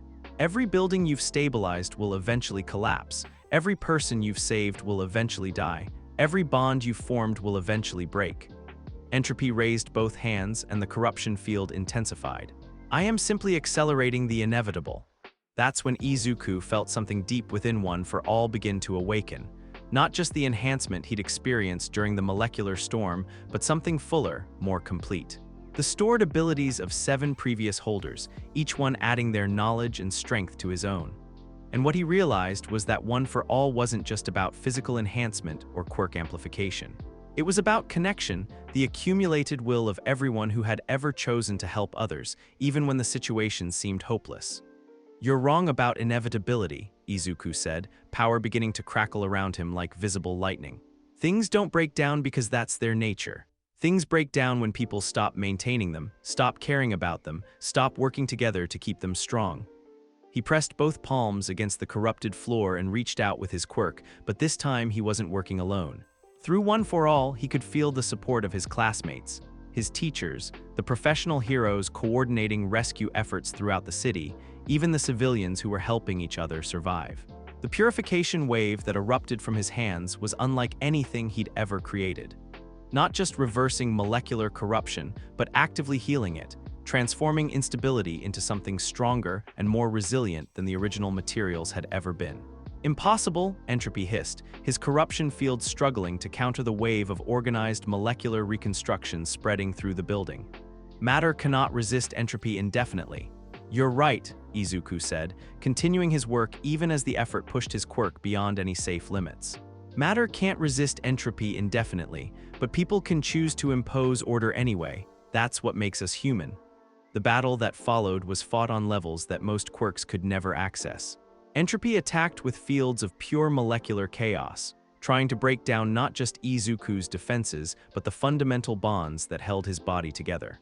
Izuku countered with increasingly complex patterns of molecular organization, creating materials and structures that existed in perfect harmony despite the chaotic forces trying to tear them apart. But he wasn't fighting alone. Through One for All's connection, he could feel his classmates supporting him in ways that went beyond simple teamwork. Todoroki's precise control over thermal energy was helping him regulate the temperature changes caused by massive molecular restructuring. Yaoyorozu's deep understanding of material properties was providing him with knowledge of compounds he'd never studied. Even Bakugo's explosive expertise was teaching him new ways to channel and direct chemical reactions. This is impossible, Entropy snarled, his corruption field beginning to destabilize as it encountered molecular structures it had never been designed to handle. Individual power cannot overcome fundamental forces. You're right again, Izuku said, his voice carrying the accumulated determination of everyone who had ever refused to give up in the face of impossible odds. Individual power can't overcome fundamental forces, but we're not individuals anymore. The final purification wave encompassed not just City Hall, but the entire corruption network Entropy had spent months constructing. Throughout Tokyo, compromised infrastructure began to heal itself, becoming stronger and more resilient than it had been before the attack. Power grids came back online with improved efficiency. Transportation systems resumed operation with enhanced safety features. Communication networks reconnected with better coverage and reliability than they'd had in years. No, Entropy whispered, his corruption field collapsing as the organized molecular reconstruction reached even him. This violates every law of thermodynamics. Entropy always increases. Order always breaks down. In closed systems, maybe, Izuku said gently, reaching out to help the defeated villain to his feet. But human civilization isn't a closed system. We're constantly adding new energy, new ideas, new hope. We're not fighting entropy, we're growing stronger than it. The aftermath was controlled celebration. Tokyo was not just restored, but improved. The systematic purification of corruption had left behind infrastructure that was more efficient, more durable, and more interconnected than anything that had existed before. It was as if the entire city had been upgraded to handle challenges that hadn't even been imagined yet. The molecular reconstruction you achieved, a government scientist explained to Izuku during the debriefing, created materials with properties we've never seen before. Stronger than steel but lighter than aluminum, electrical conductors that never lose efficiency, concrete that actually gets more durable over time. I didn't do it alone, Izuku said immediately. My whole class contributed, plus dozens of other heroes, plus thousands of civilians who refused to give up hope. That's what makes it so remarkable. You didn't just counter entropy's corruption, you created something entirely new. Something that could only exist through massive cooperation and coordination. Something that proves civilization isn't fragile, Izuku added, understanding the full implications of what they'd accomplished. It's antifragile. It gets stronger when it faces challenges. 6 months later, Izuku stood on the roof of UA Academy, looking out over Tokyo that gleamed with renewed vitality. The city bore no scars from the corruption attack. Instead, it showed signs of growth, improvement, and collaborative innovation that hadn't been there before the crisis. His provisional license had been upgraded to full hero status, with a specialization in disaster response and infrastructure support. But more than that, he'd found his place as something he'd never expected to become. Not just the next symbol of peace, but the symbol of hope. The hero who proved that people working together could overcome any challenge, no matter how impossible it seemed. Deep in thought, All Might joined him on the rooftop, still in his skeletal form but looking healthier and more at peace than Izuku had seen him in months. Just thinking about responsibility, Izuku replied. About what it means to inherit something like One for All. And what conclusion have you reached? That it's not about being strong enough to solve every problem. It's about inspiring others to solve problems together. Izuku gestured toward the city below, where the lights revealed millions of people going about their lives, secure in the knowledge that their society could withstand any challenge. The real power isn't in the quirk, it's in the connections. Wise words, my boy, I think you're ready. Ready for what? All Might smiled, and for a moment the expression carried all the warmth and confidence of his heroic persona. Ready to discover what the ninth holder of One for All can accomplish when he truly understands what heroism means. As they walked back toward the academy building, Izuku found himself thinking about the future. About the challenges that were still waiting, the problems that would need creative solutions, the people who would need help and hope, and someone to believe in their ability to overcome impossible odds. His notebook was full of ideas for new applications of molecular manipulation. New ways to use his quirk not just for fighting, but for building, healing, and connecting. The stored abilities within One for All were still revealing themselves, each one opening new possibilities for helping others. But most importantly, he was surrounded by friends and classmates and mentors who shared his vision of what heroism could be. Not individual strength overcoming individual challenges, but collaborative effort creating solutions that none of them could have achieved alone. Hey Deku, Uraraka's voice called from across the campus. Movie night in the common room, Kacchan's making popcorn. Kacchan's making popcorn, Izuku laughed. I have to see this. As he jogged toward his friends, toward an evening of normal teenage activities with people who had proven they would face any danger together, Izuku felt a deep contentment that had nothing to do with quirks or heroic achievements. He was exactly where he belonged, doing exactly what he was meant to do, surrounded by exactly the people he was meant to protect and be protected by. The age of All Might was over. The age of individual symbols and singular heroes had passed into history. The age of collaborative heroism, the age of true strength through unity, had begun. And at its heart was a young man who had learned that the greatest power wasn't the ability to change matter, but the ability to change minds. to show people that working together, they could build something stronger than any force trying to tear them apart. The symbol of peace had become the symbol of hope.